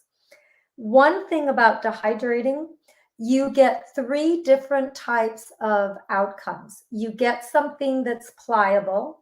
And if you can see, this watermelon is pliable. It's letting me bend it and it's not cracking, okay? Or you can get brittle, which these are cranberries. Let me show you the cranberries. Again, I had these cranberries in my freezer. In November in the United States, where we celebrate Thanksgiving, cranberries are usually reduced price. So that's how I buy a lot of my things that I'm going to dehydrate. When a fruit is in season, I will buy extra and will eat half, and the other half I will dehydrate. So it really helps, it's really a way to save money on your purchases. And the cranberries, I know you can find cranberries in the store and online that do not have oil or sugar, but they're rather expensive. So the cranberries, you can see the other texture you're going to have is brittle. And the cranberries, if you can see, I'm able to crack them. So they are brittle. The kale chips that Carolyn made before are brittle too. They can be cracked. So cranberries, watermelon. The next thing that I dehydrated was pineapple. I love pineapple. And again, the pineapple is pliable. You can see how it's moving. When you cut your veggies to dehydrate, you want to go with about a 1/4 inch thick. Any thinner, and remember, it's going to reduce in size. So you want to make it a 1/4 inch thick. I did some strawberries. Now the strawberries weren't that sweet this year yet because it's early in the season, but you can see I just kind of chopped them up. And I only did a few because my family ate most of them before I could get to dehydrating them. The next thing I did was crackers. Crackers are a great thing to dehydrate. And I'm so glad that Carolyn talked about flaxseed, because whole flax seeds are the base of my cracker recipe. And what I love about this is, first of all, there's no oil. It's lower fat. It's inexpensive. So I don't know if you've noticed, but some crackers, especially crackers that are healthier and have a lot of seeds, you can get a 10-ounce box for $5, even more sometimes. So I have a cracker base that is so good. And here are some of my crackers. The first thing I do is I take a cup of flax seeds, the whole seeds, and I add a cup of water and let it sit like, Carolyn mentioned, it'll get gelatinous like an egg, and it'll hold things together. So that's the base. 1 cup of flaxseed, 1 cup of water, put it in a bowl and let it sit for about an hour or so. With these crackers then, and you have the recipe, I added some sunflower seeds that I kind of just crushed in my food processor.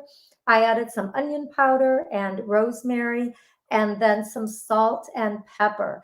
And they are so good. So when I dehydrate fruit, I like to dehydrate that at about 135. So that's for the cranberries, the watermelon, the pineapple. You can use any fruit that you want. Typically, the mushrooms will be at about 135 or 130. My crackers, you want to go lower, 125. You can. I just wanted to show you, this is a manual that came not with this food dehydrator, but with my very first one. And I also put a link so that you can even download the manuals. Many companies now are putting the manuals online because we don't want to produce paper. So you can download the manual and look through to see, what temperature, and that you want to use. Another thing the last thing that I dehydrated is mushrooms, and I make a mushroom jerky. So I'm going to move this over, and I'm going to bring my bowl here and just show you. So again, you have the marinade recipe in the recipe files, and this is a mushroom bacon. I have to admit, when I first bought this dehydrator, we were not plant-based. And so I bought it for making fruit leather and dried fruit for my sons. But I also bought it to make jerky because we camped a lot when my children were little, and we traveled across country to family across the country. And, 3 kids going out to eat in a restaurant, stocking up on snacks that weren't healthy, just, was expensive and didn't really improve my children's health. So we would dehydrate a whole bunch of fruit and jerky and, get in the car and just, have great snacks. So the mushroom jerky, I want to show you the final product. Now, today I'm going to do portobello caps.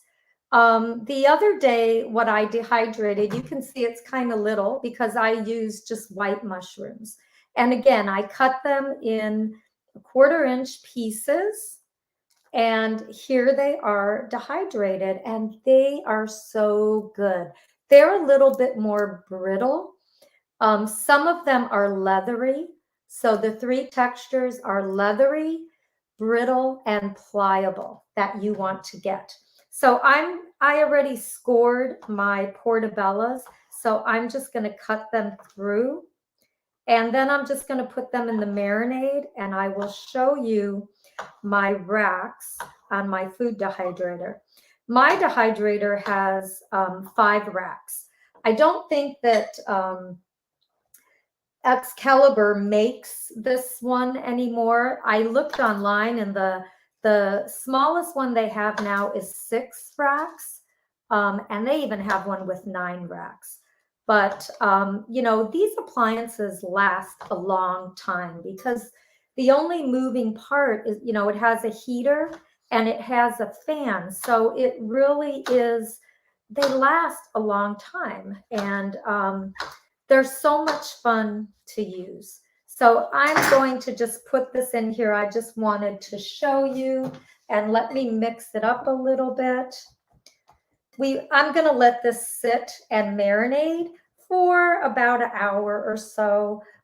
It's going to really soak up most of my the liquid. but it's going to be so good. This is, my husband will eat this by itself. Obviously, he'll put it in wraps. It's just a great snack. So if you can see how they're doing this, they're getting marinated. And yep, I just saw Dillett post about the Breville.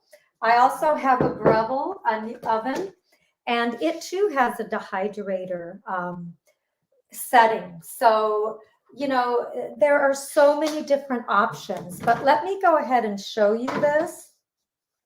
And I'm going to look and see if, let's see. I included, again, the marinade and the cracker recipes, but let me show you. So there are 5 shelves here, and here's one. Each one comes with a screen, a plastic screen. And when I first put my food in the dehydrator, I like to put a piece of parchment paper on top. And the reason I do that is, first of all, I want my screens to, you know, this is over 20 years old. And these are not, they're clean, because I do use the parchment paper until they're, you know, because especially the mushrooms, if I put them on, they're going to fall, the liquid's going to fall down to the bottom of my dehydrator. And I don't like to clean up that much. You know, I want to keep it clean. Once they're dried for about an hour or 2, I can easily pull off the food off the parchment paper and then put it right on the screen. And then it doesn't stick and it doesn't get dirty. So I love doing that. If you can believe it, this mound of watermelon here was full. All 5 trays were full of the watermelon. It is, you have to try watermelon. It is just so good. So let me, I think I've touched on everything, you know, the cooking times. Remember, dehydration times vary depending on, you know, I live in the Midwest. It's humid here. If I didn't have air conditioning on in the summer and it was humid, it would take longer. There are a number of factors. How thick you cut the produce makes a difference. As far as prepping the produce, you know, I've looked online and there are so many different options to do it. I frankly don't. The only thing that one prep I would do would be to soak in lemon juice, would be when I've dehydrated apples and bananas. And the only reason I did that was because, again, we know they'll discolor, right? And especially the bananas, they get almost like a black. And I wouldn't mind that, but my kids would, you know, when they were young, would say, Mom, I'm not eating that because it just looks different. So I really don't do a lot of prep. I make sure, obviously, that I wash and clean and dry my vegetables. I don't wash my mushrooms. What I do with my mushrooms is get a wet paper towel and wipe the visible dirt off and just make sure that they're clean that way. Because, you know, mushrooms have so much moisture in them. If we soak them in water, they're going to retain more water. And I don't want to add water when I'm trying to take it out. So, you know, you're not getting rid of the nutrients. You're having snacks. Oh, one more thing that I want to remind you or want to suggest to make besides fruits. I didn't, I did the mushrooms, but you can do any vegetable. Dehydrate and, you know, even the pulp. Karen was talking about the carrot pulp with her juicer. You could spread that out on the dehydrator, dehydrate it, and then when you needed carrots for a soup or a stew or for something, you could throw them in, you know, and they would rehydrate. Spices. This summer we had a lot of sage in our garden, and I did that too. I dehydrated some of the sage. So it's been, you know, I hope that you try dehydrating. The dehydrators come in all different prices and all different sizes. You can buy one for under $100. It's just been a fun journey for myself and my family. I think the favorite might be, other than the jerky, the favorite might be the watermelon. You know, where everybody races to, I keep this in my laundry room, everybody races there to see if things are ready. To tell if things are ready, again, you want to touch them and feel them. You know, if I were to dehydrate this pineapple a little more, it could become more brittle. It's always better to over dry than to under dry. As far as storage, I like to keep my dehydrated things in glass jars. So I have mason jars, and then I just save jars and reuse them. Always reusing, right, instead of throwing away. So I will go ahead and put them here in a cool, you want to keep them in a cool, dark place. I sometimes, if we're home and I'm dehydrating, I'll put them in my refrigerator, but other times in a closet, you know, a pantry, so that there's no light. But it is just so much fun. So go ahead and, you know, try dehydrating. And if you come up, you know, do something, just let me know. It's just so much fun waiting to see how things are going to taste. All right. Thanks again for spending your Saturday with us. We're so grateful that you all are here. And our next cook is Angelita. Hi, Angelita. Hi. Can't wait to see what you're doing with the air fryer. It's going to be so cool. Well, thank you. I'm so excited about your dehydrator. Maybe taking a road trip with my sisters this summer, so that what you just showcased is going to be excellent for our trip. Hi, my name is Angelita Alvarez Hughes, and today I'm going to be sharing with you my appliance of choice is the air fryer. I have the Ninja 5-in-1. So this one is air crisp, dehydrator, you can roast, you can bake, and you can grill. So today I'm going to be featuring how to make fat-free tortilla chips. So I have yellow corn tortillas, and then I have the white corn tortillas, and I have 2 types of flour tortillas. So the flour tortillas, you can, I'm pretty sure you guys have seen all these. They're already cooked. They come in a little package. Always read the ingredients on the back, because some of these are made with lard, but these are not. They use vegetable. And then there is the raw tortillas. These are flour as well. I get these at Costco. And I'm going to be doing a sweet chip with that one, but I've already started on my corn tortilla chips. So I've cooked them halfway. The recipe is in the link. So I've already baked these in on the air crisp selection at 400.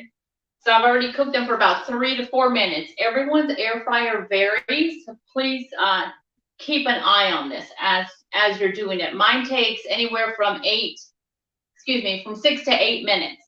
So like I said, it's been baking for about 3 minutes, and what I have in here is just plain water. You can use vegetable stock, vegetable broth, or you can use aquafaba in the spray bottle. And what you're going to do is you're going to spray the chips. And I know this sounds kind of weird because you're trying to get them crispy. So you spray them and then you add your seasoning to it. So what I'm going to do here is I've got some nutritional yeast, and I'm just putting it all in there. And because I kind of want to watch the salt intake, I am using a powder that I made with black limes. I bought this at a Mediterranean store. This is how they're sold in the little pack. And all you do is you just break them down, put them in your grinder, and you make a powder out of it, and it gives you this beautiful lime taste, and you really don't even miss any of the salt. So I've been using this probably for about a month now. So you put that in there, and then you just let it bake for about another 2-3 minutes, and then you just kind of mix it, repeat the process if you want it just a little bit heavier. One other thing I was going to mention is that I saw somebody put in the comments that if you could roast sweet potatoes. So in my air fryer at 400, I do roast sweet potatoes. They take about 35 minutes, and then, they take about 35 minutes, and then regular potatoes take about 40 to 45 minutes. I wash them really well. I do not pierce the skin because with the sweet potatoes, you just want the jacket will keep everything intact, and it just causes the sweet potato to be even sweeter, almost caramelized. When I put them in here, I also add a cup of water at the bottom when I'm roasting it. And they come out so soft and fluffy. The regular potatoes also, you just open them up and they just steam. They're just so good. And I do that. I can fit 3 of each in there, just depending on the potato. And then with my regular potatoes during the week, I just slice it. I slice it this way. So I put 2 chopsticks on my cutting board, and then real thinly slice it. It's already been baked, and then I score it across the top, and I put it back in my air fryer at air crisp. And I use whatever seasoning you want to use, Cajun seasoning, whatever. Sprinkle it on the top, and leave it in your air fryer for about 5 minutes. And so then your potato is crispy on the top and around the edges, and it kind of opens up beautifully. So it makes a gorgeous presentation. That's just another little thing that I do with my air fryer. Okay, so as I said, you want to keep an eye on this because the more you use it throughout the day, if you're doing a lot of the tortilla chips, the hotter it gets. So you can use it, a large spoon, and just kind of move things around. And you can hear it's getting crispy. All right, I'm going to put that down for another minute. Probably not even that long. And I also use, when I'm dehydrating with this, I usually do that with the herbs, the parsley, and because I cook a lot of Mexican food, there's an herb that I use, it's called epazote, which is really, really good with beans. So I put that in here. I make kale chips in here. I also, if I have parsley, I'll put it in there. Scallions, chives, you name it. I put it all in here. Hit the dehydrate button at 160 and leave it there for, I don't know, 3-4 hours, and they're done. Also, if I want to make my own croutons, I'll use Dave's Killer Bread or Ezekiel bread, and I'll slice that into cubes. I'll put it in the dehydrator at the highest setting. Mine goes up to 190. I leave it in there for maybe 20 minutes at the most, and then you take it out and you've got your croutons there. And if you're gluten-free, you can use the gluten-free bread as well and follow the same process. All right, so this should be done. Yep, they're ready. I don't suggest you use your hands if you're not used to the heat, but because I've been cooking for so long, it doesn't really bother me. As you can hear, they're crunchy. And you can use whatever method you want to. You can dip them in some salsa, some guacamole, some hummus. You can use them to make nachos. There's so much you can do with them. Okay, now I'm going to show you how to use these. These are the raw ones. And so this is how we're going to place them inside the air fryer. These only take about 3 minutes. I'm going to put them in here real quick. And then I am going to sprinkle these. These are just a little bit different. That's why I'm showing you these. You take your spray bottle. I would suggest using water on this. You're going to spray them. And then I have in here raw sugar and cinnamon. So it's 1 teaspoon of cinnamon and 2 teaspoons of sugar. That's what I just recycled this little spice jar. And you're just going to sprinkle it on there. Close it. You're going to leave it at 400.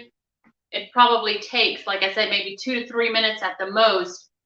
And what happens when you're using the raw tortilla, it causes it to expand, so then it's pillowy, versus using the ones that are already cooked. I did the same process, but I used pizza seasoning on this, and you can dip this into some marinara sauce. So these stay flat. But also, I mean, you can dip them in bean dip or the cheese dips. There's so many cheese dips out there. You just go online, Google vegan cheese sauce, and you can use it in any of these applications. All right, sorry, this is going to take a couple minutes. I'm starting to puff already. So Karen had showed where she made a taco filling. I think that would be wonderful for you to use your tortilla chips for that. I think that would be really good. If you want to make tostadas, you would just take 1 tortilla, instead of cutting it up, and then put it in the air fryer, follow the exact same process, and then you'll have fat-free tostadas. All right, so these, like I said, these are going to cook a little bit faster because my air fryer is already hot. So please be careful with this. You can use tongs as well, so you won't burn your hands. Or you can, I believe they have little gloves that you put on also that kind of retain heat, that keep the heat away from your hands, so that will help as well. For the grill option on this one, it comes with a little grill that sits in there, and then you would just put your vegetables on it, and you would spray that with vegetable broth, and then just cook them till whatever state of how you like them. I like my vegetables still almost, I guess I would say about 50% raw. I don't like them mushy. So you can do it that way. So, okay, and then with the bake, I use a little silicone individual pans. And so you can make like little muffins in here as well. And then it has a little booklet with it, so you can follow it, or you can YouTube it and it'll show you how to do that. You can Google it as well. So that's another way to use this. I got this for Christmas. See, my older children gave this to me about 3 years ago, and I use this probably 2 to 3 times a day. I kid you not, I use this all the time. All right, so here we go. These are almost done. And these little chips are also wonderful to, the sweet ones, to dip in some applesauce. Or if you go back on our so many desserts, we had different dips there as well. You can use peanut butter powder and make a peanut dip.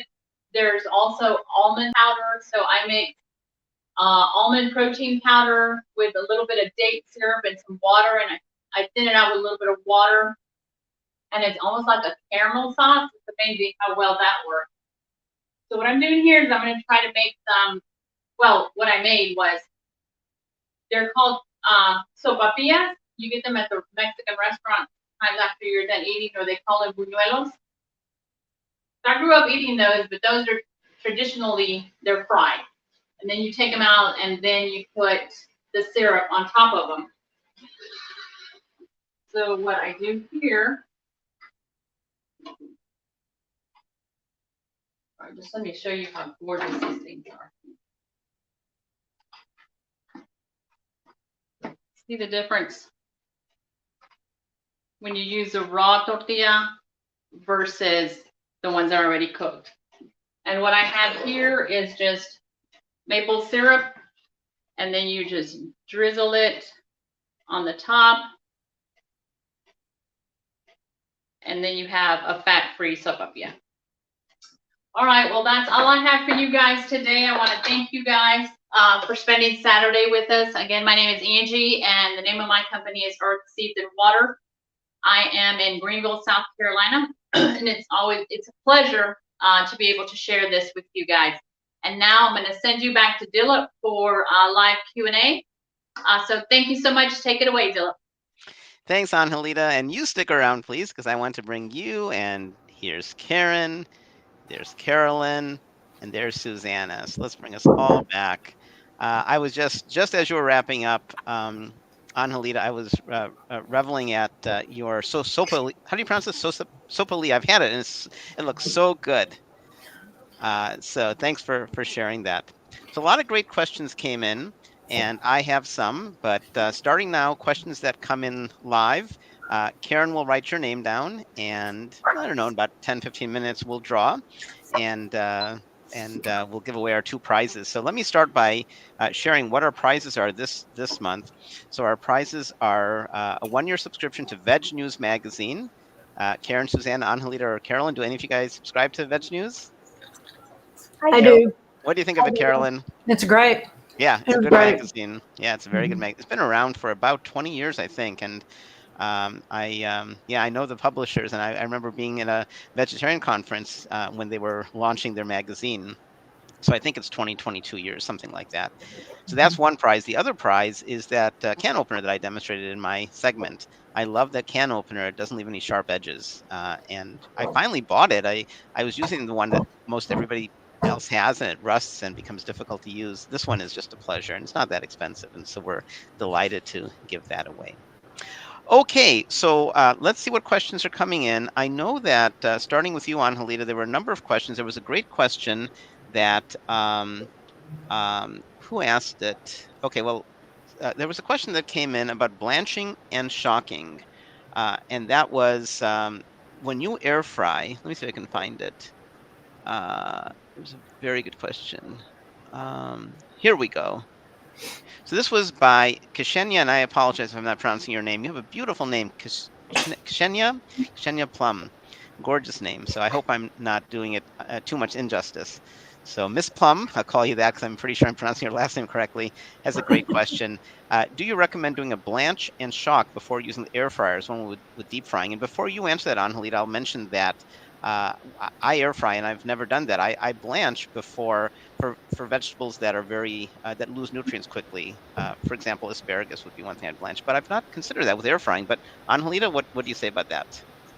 Well, I've never done any of that blanching or shocking, but the water will fine while it's cooking. Okay. Yeah, so I just spray it with the liquid of my choice, and while I'm air frying it, I haven't had any problems with it. Okay. Does anybody else do any blanching before you air fry? I don't. Okay, so then a question came in also for you, Angelita, by Patricia. So Karen, you're writing all the names down, right? Nope. Oh yeah. So let's go back. Sorry, the previous name was Ksenia. I'll put her question up. Ksenya. Ksenia Plum asked the first question, and then Patricia Campana. And by the way, please do stick around for Q&A, and when we draw, you need to be present to claim your prize. Patricia Campana has a question for Angelita. What brand air fryer do you use? I air fry, but yours look amazing. Yours looks amazing. I use the Ninja Foodie 5-in-1. You can buy it at Costco. I think it's like $179. And speaking of which, and I love mine. Mine's is a Breville. I love mine because it does tons of things. It's a great toaster oven. It makes great bagels, and it bakes and reheats, makes pizza, so forth. So I love my Breville. But I wanted to do one thing before we took more questions. I wanted to really quickly run around and have each of us tell a quick price range, because this came up a bunch. How much does it cost? And I'll start. Pressure cooker, it depends on what you want. You can get a small one for a dorm room for as little as $50 or $60. But most pressure cookers, electronic pressure cookers you want to buy are in about $120 price range. All of these you can spend more. There's a top of the line one by Wolf, which is like $700. But I'd say 120 is a pretty good price target. Yeah, you can spend less and you can spend more. There's some good ones that have scripts, but 120 is a rough price range that I would aim for a pressure cooker. Carolyn, why don't you talk about blender? What's a good price range for a blender? Oh, goodness. Depends on if you're going with a Vitamix or just like a Westinghouse blender. Or a Blendtec. Yeah, or a Blendtec. So, or even the new Ninja food. I think there's a new Ninja blender that's more of a high-speed blender. So a Vitamix can cost like $400 or $500. I've seen them cheaper at Costco if you have a membership there. You can also get a refurbished one directly from the Vitamix website, which is going to be cheaper. And then a regular blender won't cost more than about $50 to $75, but or less. A high-speed blender is, a lot more. So yeah, and before we have Susanna talk about Dehydrator, I wanted to mention at the get-go, you don't have to spend money. It's so easy to be whole food plant-based. It's so easy. Do you have a pot? Do you have a range? You can do tons with that. You don't have to spend money. I don't have a pot. I don't have a range. No problem. Do you have a knife and cutting board? You can do a lot. You have a can opener. You don't have to spend a lot of money. But if you have some disposable income and want to buy some of these small appliances, you can do some really cool things. But again, please jump aboard. It's easy to be whole food plant-based. You don't have to spend a lot of money. Susanna, talk about food dehydrators. How much do they cost? Well, you can buy a food dehydrator for as little as $45.99. Or you can buy some of the Excaliburs. I paid $200 for this one. I said plus 20 years ago. But today's prices, you can get a round Elite Gourmet food dehydrator for $45, or you can go up to $300 or $400. So it's up to you. But start off small. That's what I did. I think I paid $40 for the one that I bought 30 years ago, and I still have it. It just, I'm ready to pass it on to someone. So you don't have to go expensive, under $50 up to $300-400. And here's a hint that if you're interested, say, in air frying or juicing, this is just my personal recommendation. Don't get the top of the line. Spend a little money. Try to get one, maybe used. You can get some great deals at secondhand stores, for example. You can get really expensive equipment for, $10, $20. So here's my suggestion. Spend very little money, even if you're a person of means.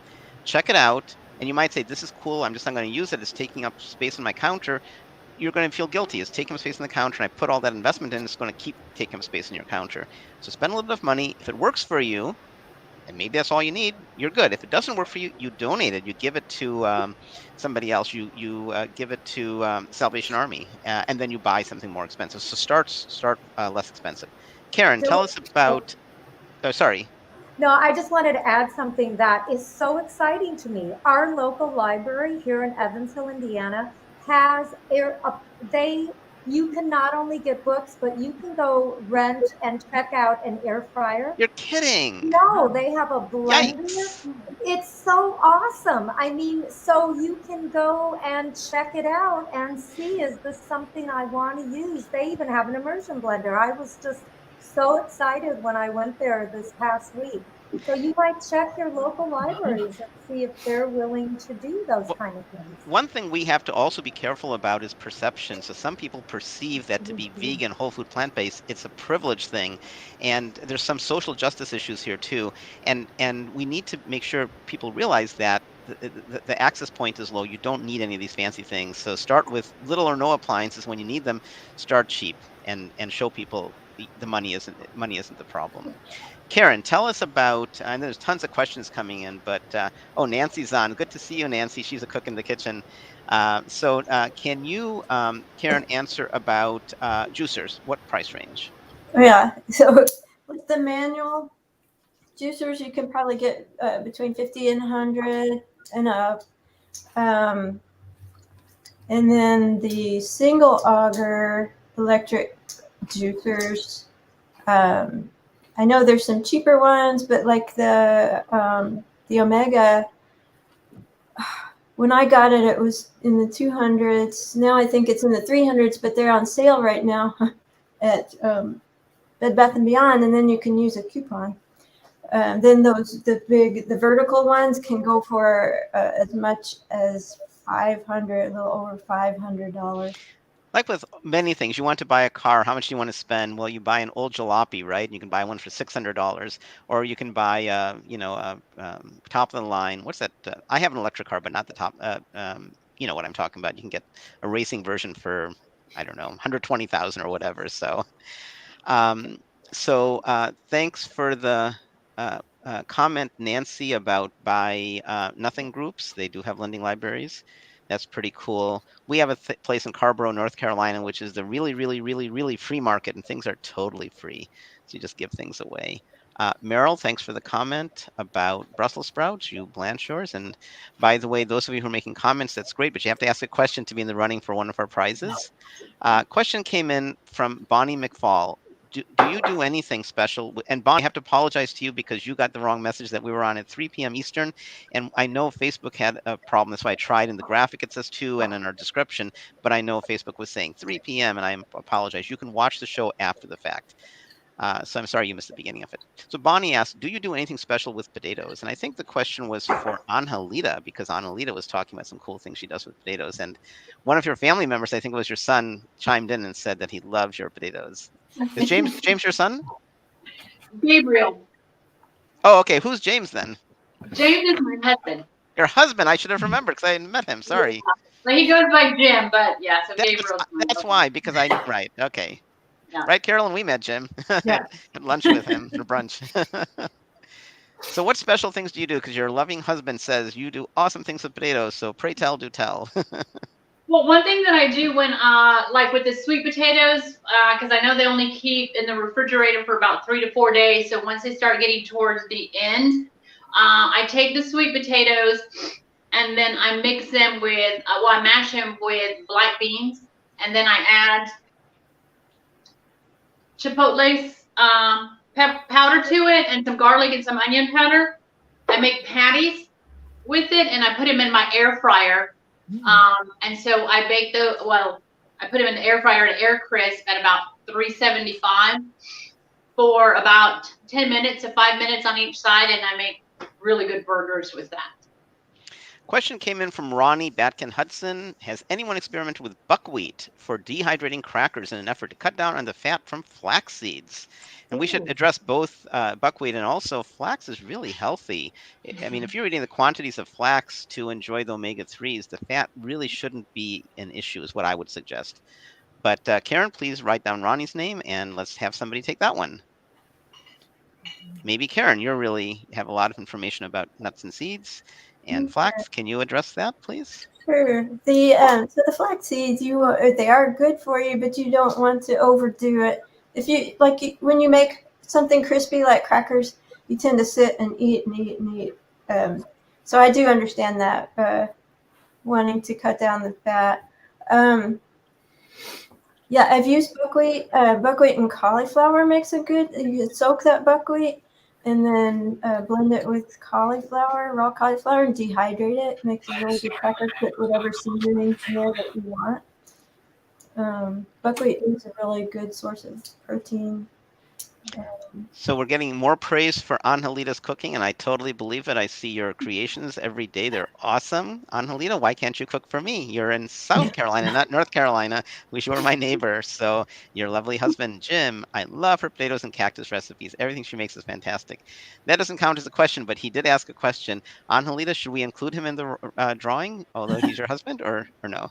Oh, I've got enough gadgets, believe me. Right. So thanks for your question, Jim. You're not in the drawing. A question came in from Millie. So let's add Millie's name. Millie Morales. When using their air fryer, what is the best way to convert cooking times for oven recipes to air fryer? I especially tried with Pernil.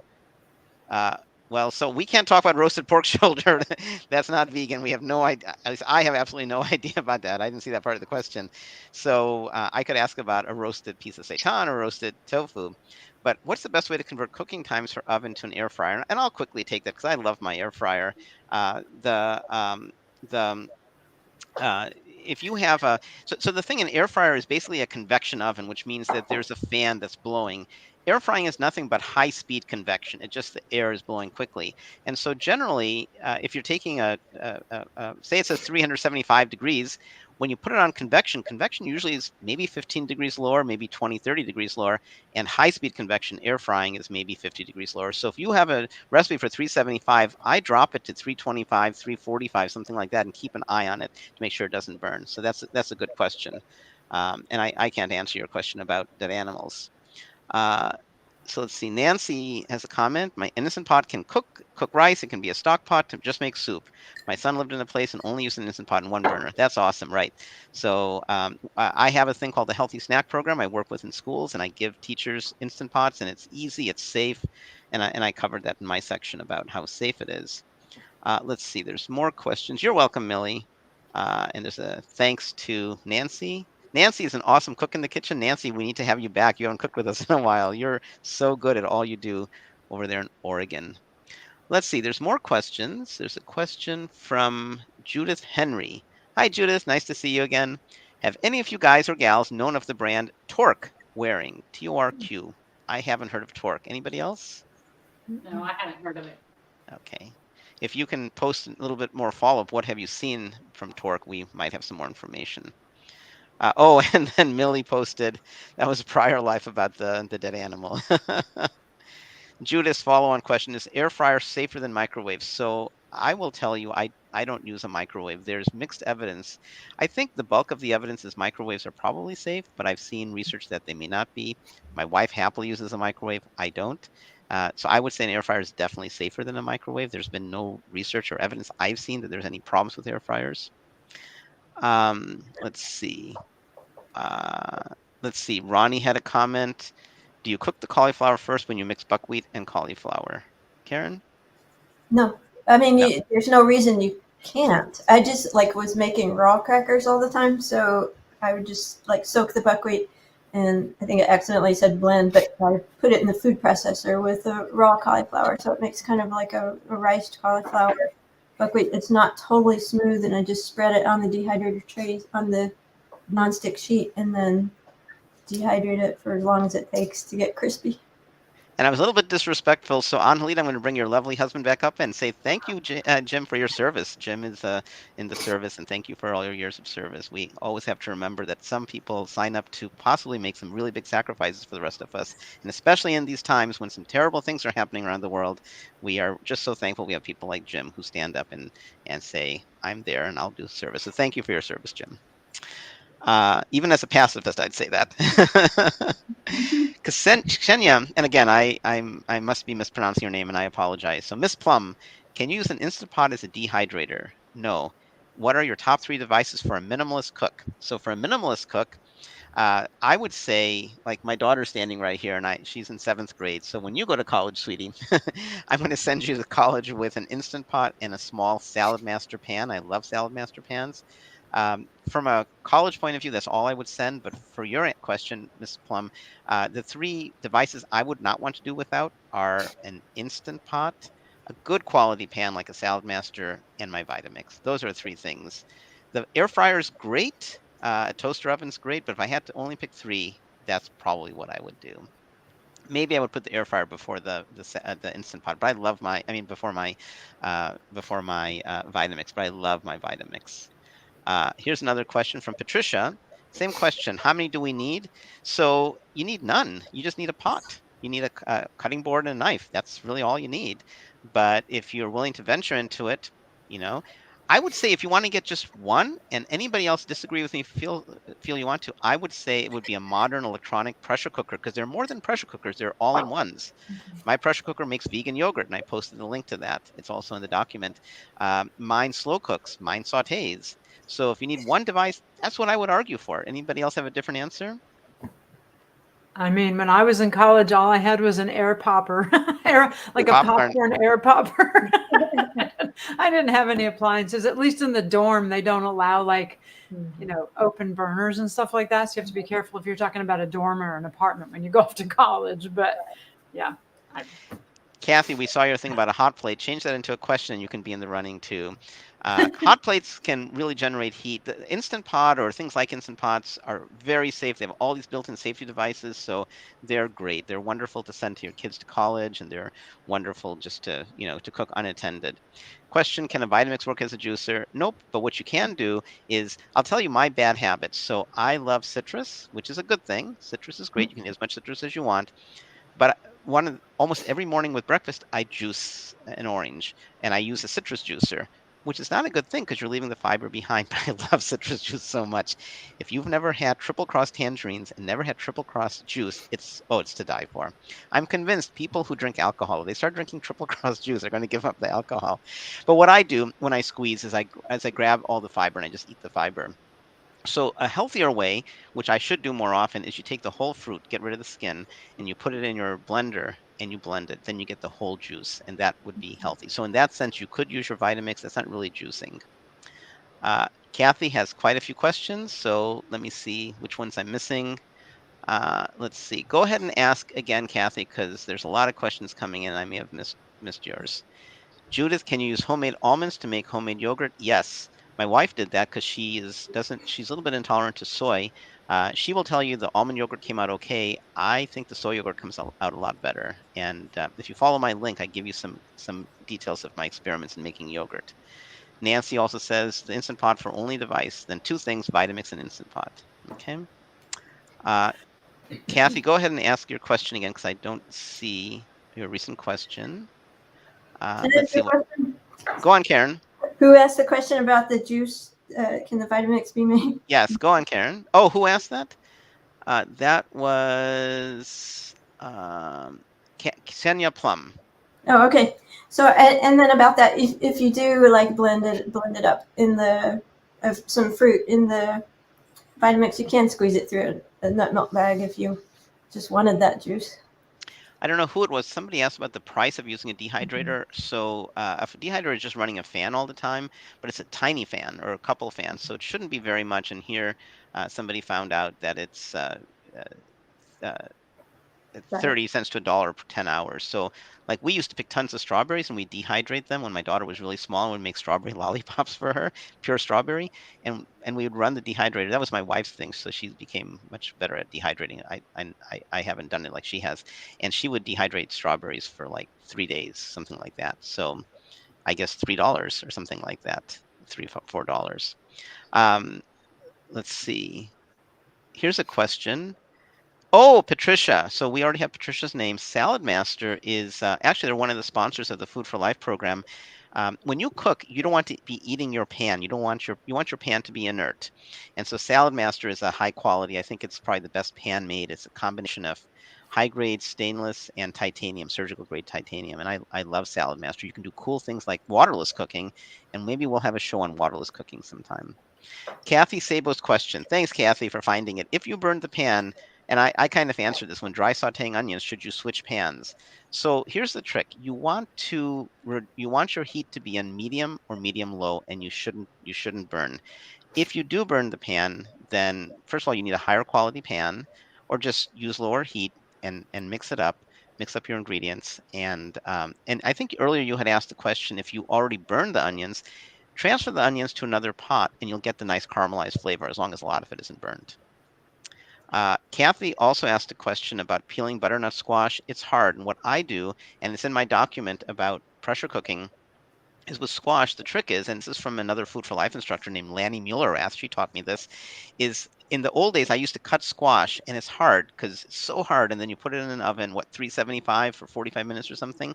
But now what I do is I put my squash in a pressure cooker, Instant Pot. I put it on a trivet, and I pressure cook it, depending on the size, from anywhere from 8 to 14 minutes. And then you use a butter knife, and it cuts through really, really soft. Thank you, Judith, for your nice questions about keeping us healthy. Okay, are there any more questions before we do the drawing? I saw a question earlier, Dilip. A couple people asked, how do you clean a Vitamix? Because I didn't talk about that. Like your son asked that, I think. And my mother also asked that too. So I'm just going to show you really quickly. I told them how much we love you. Thank you. So I have my Vitamix full of hot soapy water, and you just put hot soapy water in it and turn it on. And I mean, just run it for, good minute to 2 minutes. And that's the best way to clean a Vitamix. Just put hot soapy water in it and turn it on. So, This is a great, yeah, and you know what I do is I usually don't even use soap. It depends on what I've done. So if I'm making a nut butter, which I very rarely do, then you need soap. But for a lot of things, you don't. So Ms. right. Plum, how long do whole and ground flax seeds and chia seeds stay good in food storage? Not 5-10 years. I think Carolyn already answered that, or maybe it was I did. Karen. Yeah. So once it's ground, you want to keep it refrigerated or frozen. You want to use it up once it's ground for what, a week or two or something like that. And frozen, it can be like 5-6 months, something like that. Thanks, Andrew, for your nice comment. Kathy, are there veggies or fruits you can't juice in a juicer? They're coming back to me. Karen? It depends on the kind of juicer, but no, pretty much if you have one of the single auger, either the vertical or whatever, if you chop them small enough, you can pretty much do. I can't think of anything that you can't do. Just depends on your flavor preferences, right? But did someone have a question about the blood sugar? I forgot what the question was. Yes, let's first take this one, then let's come back to that. So Okay. Ronnie Hudson asked, how long do you slow cook sweet potatoes, on high or low, on trivet, or directly in the pot? Let me answer it about pressure cooking, and then somebody else can do the slow cooking. Pressure cooking sweet potato, all I do is I put it on a trivet, and if it's a small sweet potato, 6 minutes. If it's a big, thick sweet potato, maybe 14 minutes, 15, 16 minutes. It depends on the size, and you'll come up with your own preferences over time. And one of my suggestions in my segment is I said, come up with a cheat sheet, and I have one. It's 3 pages that I invite you to download. I've posted the link, and then use that as a point of departure and say, I don't like Dillips beans. They're too soft. I want to cook them a little less, or I like them softer, and make your own tables. Yeah, so there was a question about, Karen, what was the question? Something about the fiber maybe in the blood sugar. Yes, the blood sugar when you dehydrate. Juicing, Or juice, when you juice. Juicing versus eating the fruit. So yeah, if you're juicing, you're getting rid of all of the fiber. If you have the fiber when you're eating the fruit, first of all, you eat less because like one orange might only give you a third to half a cup of orange juice. So you're going to eat, if you want a whole cup of juice, you're going to drink that pretty fast and get all that sugar of maybe 3 oranges. So you might be getting more calories, more sugar than you want. And it's going to go right into your bloodstream as opposed to having it with the fiber, which slows the absorption into your bloodstream. Who had the sweet potato patty recipe? Bonnie is asking for that recipe again. Oh, that was me. So I believe I kind of read it. So it's just garlic powder and onion powder that you would add to it. I have it written down, so if you go to earthseedsandwater.com, it should be on my website. And if not, just send me a message via my website, and I'll send it to you. And you can reach any of us by using our first name, for example, Angelita, Angelita, at SoManyCooks.com. So if you want to reach her for those details of the recipe, just send a note to Angelita, Angelita, at SoManyCooks.com. Kathy Sabo, we're going to take a couple more questions and we'll do our drawing. Oh, and I wanted to make a comment too about garlic. So this sometimes comes up. I'm using fresh garlic. Should I also use garlic powder? Yes, they both work very well in combination. They taste different. They're both garlic, but they're a different kind of garlic, and combining is wonderful. And cooked garlic is very different from raw garlic. So what I do usually, because I pressure cook a lot, is I throw the diced garlic in, and then I also use garlic powder. And you'll see the recipe I shared, for example, for eggplant. My eggplant casserole had both. Kathy Sabo, when you buy a dehydrator, do you purchase the trays separately? If so, what do you recommend? So Susanna? No, everything comes with it. So all the trays and the plastic pad here, and then I did get one of the these trays kind of liners, but no, it all comes together. You get all the trays and everything you need to start dehydrating. And continue with answering. Ms. Plum has asked, have you dehydrated in the sunlight on trays? I did that long time ago when I first started dehydrating.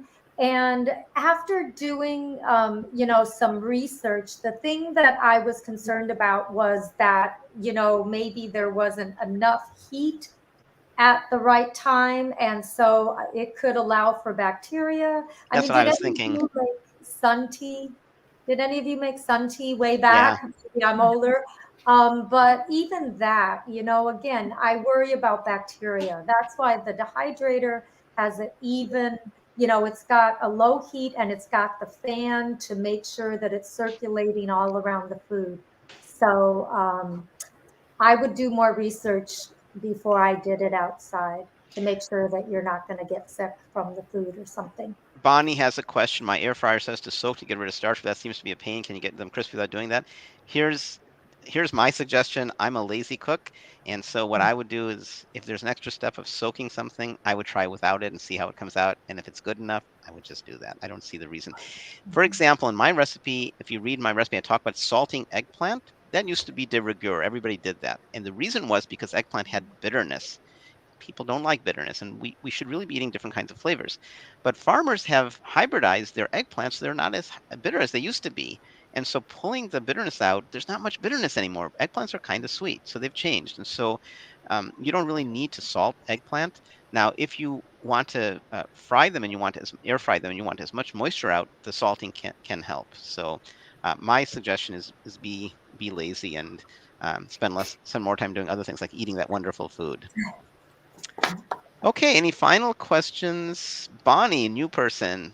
And it was good to see you, Bonnie, because you had some questions early on. Now you're in the drawing just in the nick of time. When juicing, do you use the pulp for anything or throw it away? So Karen. Do we use the pulp? Yeah, so like I used the pulp in my recipe today for the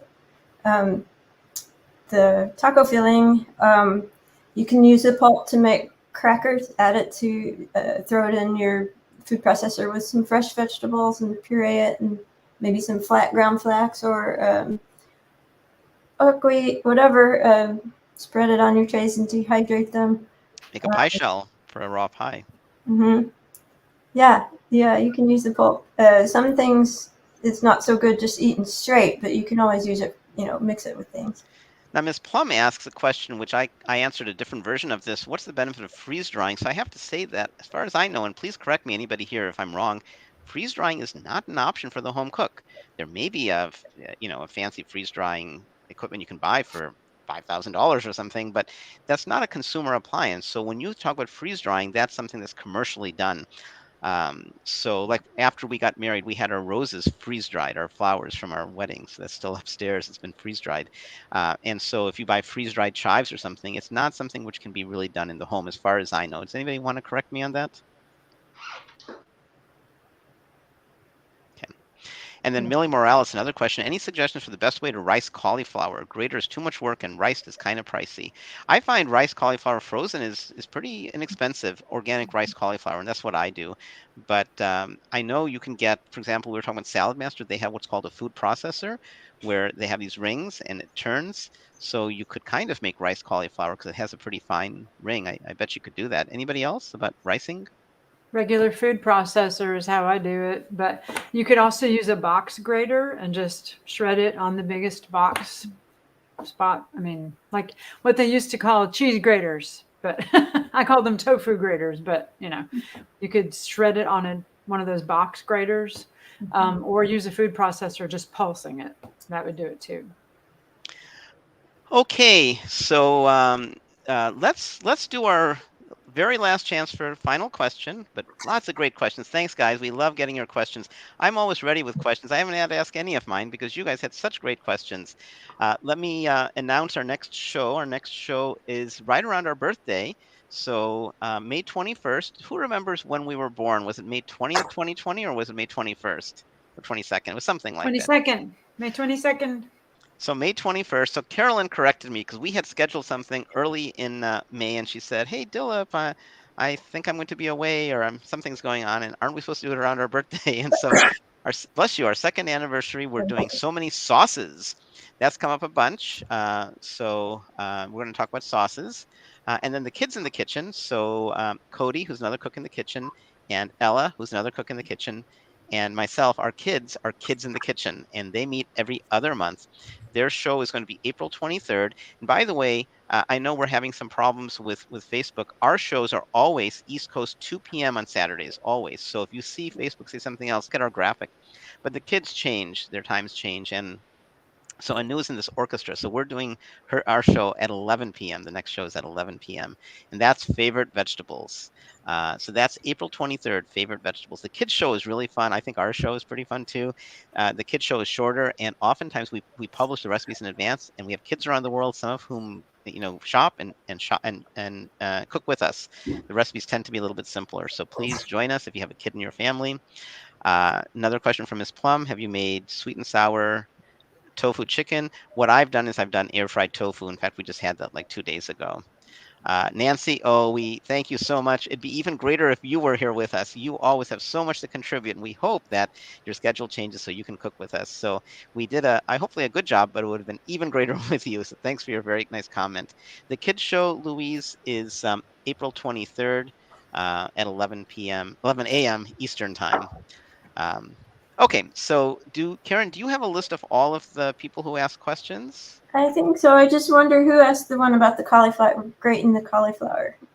It was Millie Morales. Okay, thanks. Yes, now I have everybody. And you're welcome, Ms. Plum. Okay, so so tell me the number. Don't tell me. Well, go ahead and read the list of names. All right. Xenia Plum, Patricia Campana, Bonnie McFall, Ronnie Hudson, Millie Morales, Judith Henry, Kathy Sabo, Bonnie Askew Etuk, and Louise Cohen Silver.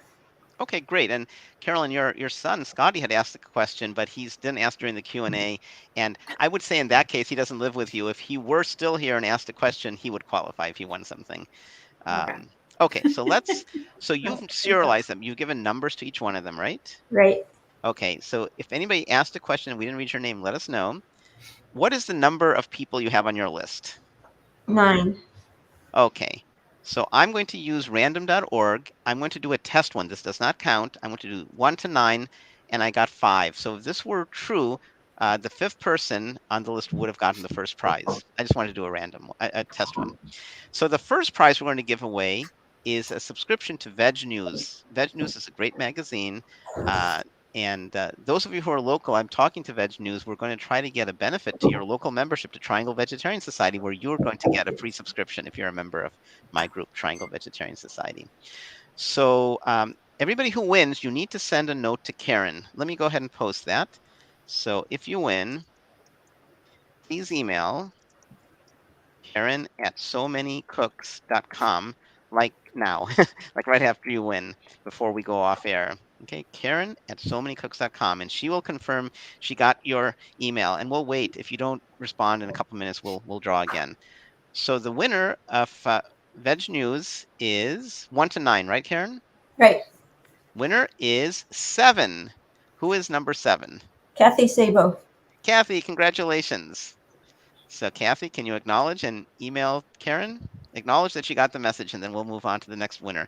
And the rule is, if we draw 7 again, Kathy doesn't win again. Can only win once. Okay? So Kathy, send a message that, yep, you got it. Or send an email to Karen, or both. While we're waiting for Kathy, I'll do the second drawing. So, yay, Kathy. Great. So Kathy, you're in. So Kathy, and then the second thing is the can opener, this Kuhn Recon Swiss can opener. I love this can opener. And the winner is number 6. Who is number 6? Judith Henry. Judith Henry. Congratulations, Judith. Please acknowledge that you got it.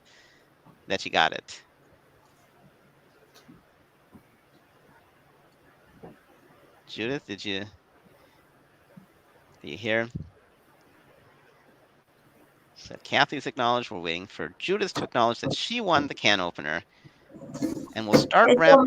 So my email's not changing right now, but I just send me your email address. Yep, Judith confirmed. So Judith, all you have to do, Judith and Kathy, is please email Karen@somanycooks.com and please share your contact. So in both cases, we're going to need your mailing address, but you don't want to post it here. You want to send it just to Karen. and I may end up seeing it too, but nobody else will see it except for the whoever fulfills it. So please email, and please send Karen at somanycooks.com your name, mailing address, and obviously your email. And by the way, I think Karen had a problem once where she couldn't decode an email. So even though it comes from you, in your email, say, I won the prize, and my name and address is this, and my email is this. Sound good, Karen? Great. Do any of the cooks in the kitchen want to say any words of wisdom to wrap up?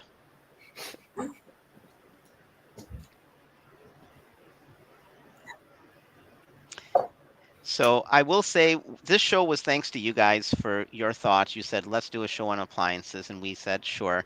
We have a long list of topics. Next one is sauces. We haven't figured out what we're doing in June yet. We will soon. But please, if you think of anything, email any of us or post it on social media and say, we'd love a show on blank. We'd love a show on seitan. We'd love a show on, we should do a show on air frying because a lot of people have air fryers. So air frying. Let's do a show on cleaning up, or what are easy ways to clean up, or what cookware do you like? What is waterless cooking? How about summer picnics, which we've already done? And if we've had shows already, like on fruits, we've gone all around the power plate. Those are our first 4 shows. We could do some of those shows again, and have new recipes. So please post what you'd like. Okay, great. So Judith, we're happy for you, and Kathy sent an email. I got Kathy's. Excellent. So if there's no other questions, we thank everybody for watching. Thank you, Karen, Susanna, Angelita, Carolyn, and of course, Mark and Janin, who couldn't stay for Q&A, for another good show. This is going to be there forever. You can watch it after the fact. And my apologies for those of you who got the message that we started at 3 p.m. Eastern. I knew that might happen, and I'm really sorry. Facebook keeps thinking I'm in Central Time. I am not. And whatever I did, it kept. So in the future, look at our graphic. It says very clearly 2 p.m. and look at the text. And if Facebook kind of messes up, blame me. I'll try to fix it. But I'm sorry. I don't know why that happened. I realized this yesterday. And one of our viewers alerted me to it earlier in the week. So I really do apologize if you were an hour late. It's my fault if you were, and I'm sorry. So hope to see you again at a future show. Keep the questions coming. And happy April. Bye, everybody. Bye. Bye. Thanks for watching. Thanks. So many cooks in the kitchen, so many recipes to share. So many cooks in the kitchen with meals for you to prepare. We've got fruits and grains, veggies and beans, more healthy food than you've ever seen. So many cooks in the kitchen, plant-based meals to prepare. So many cooks in the kitchen with ideas we're happy to share.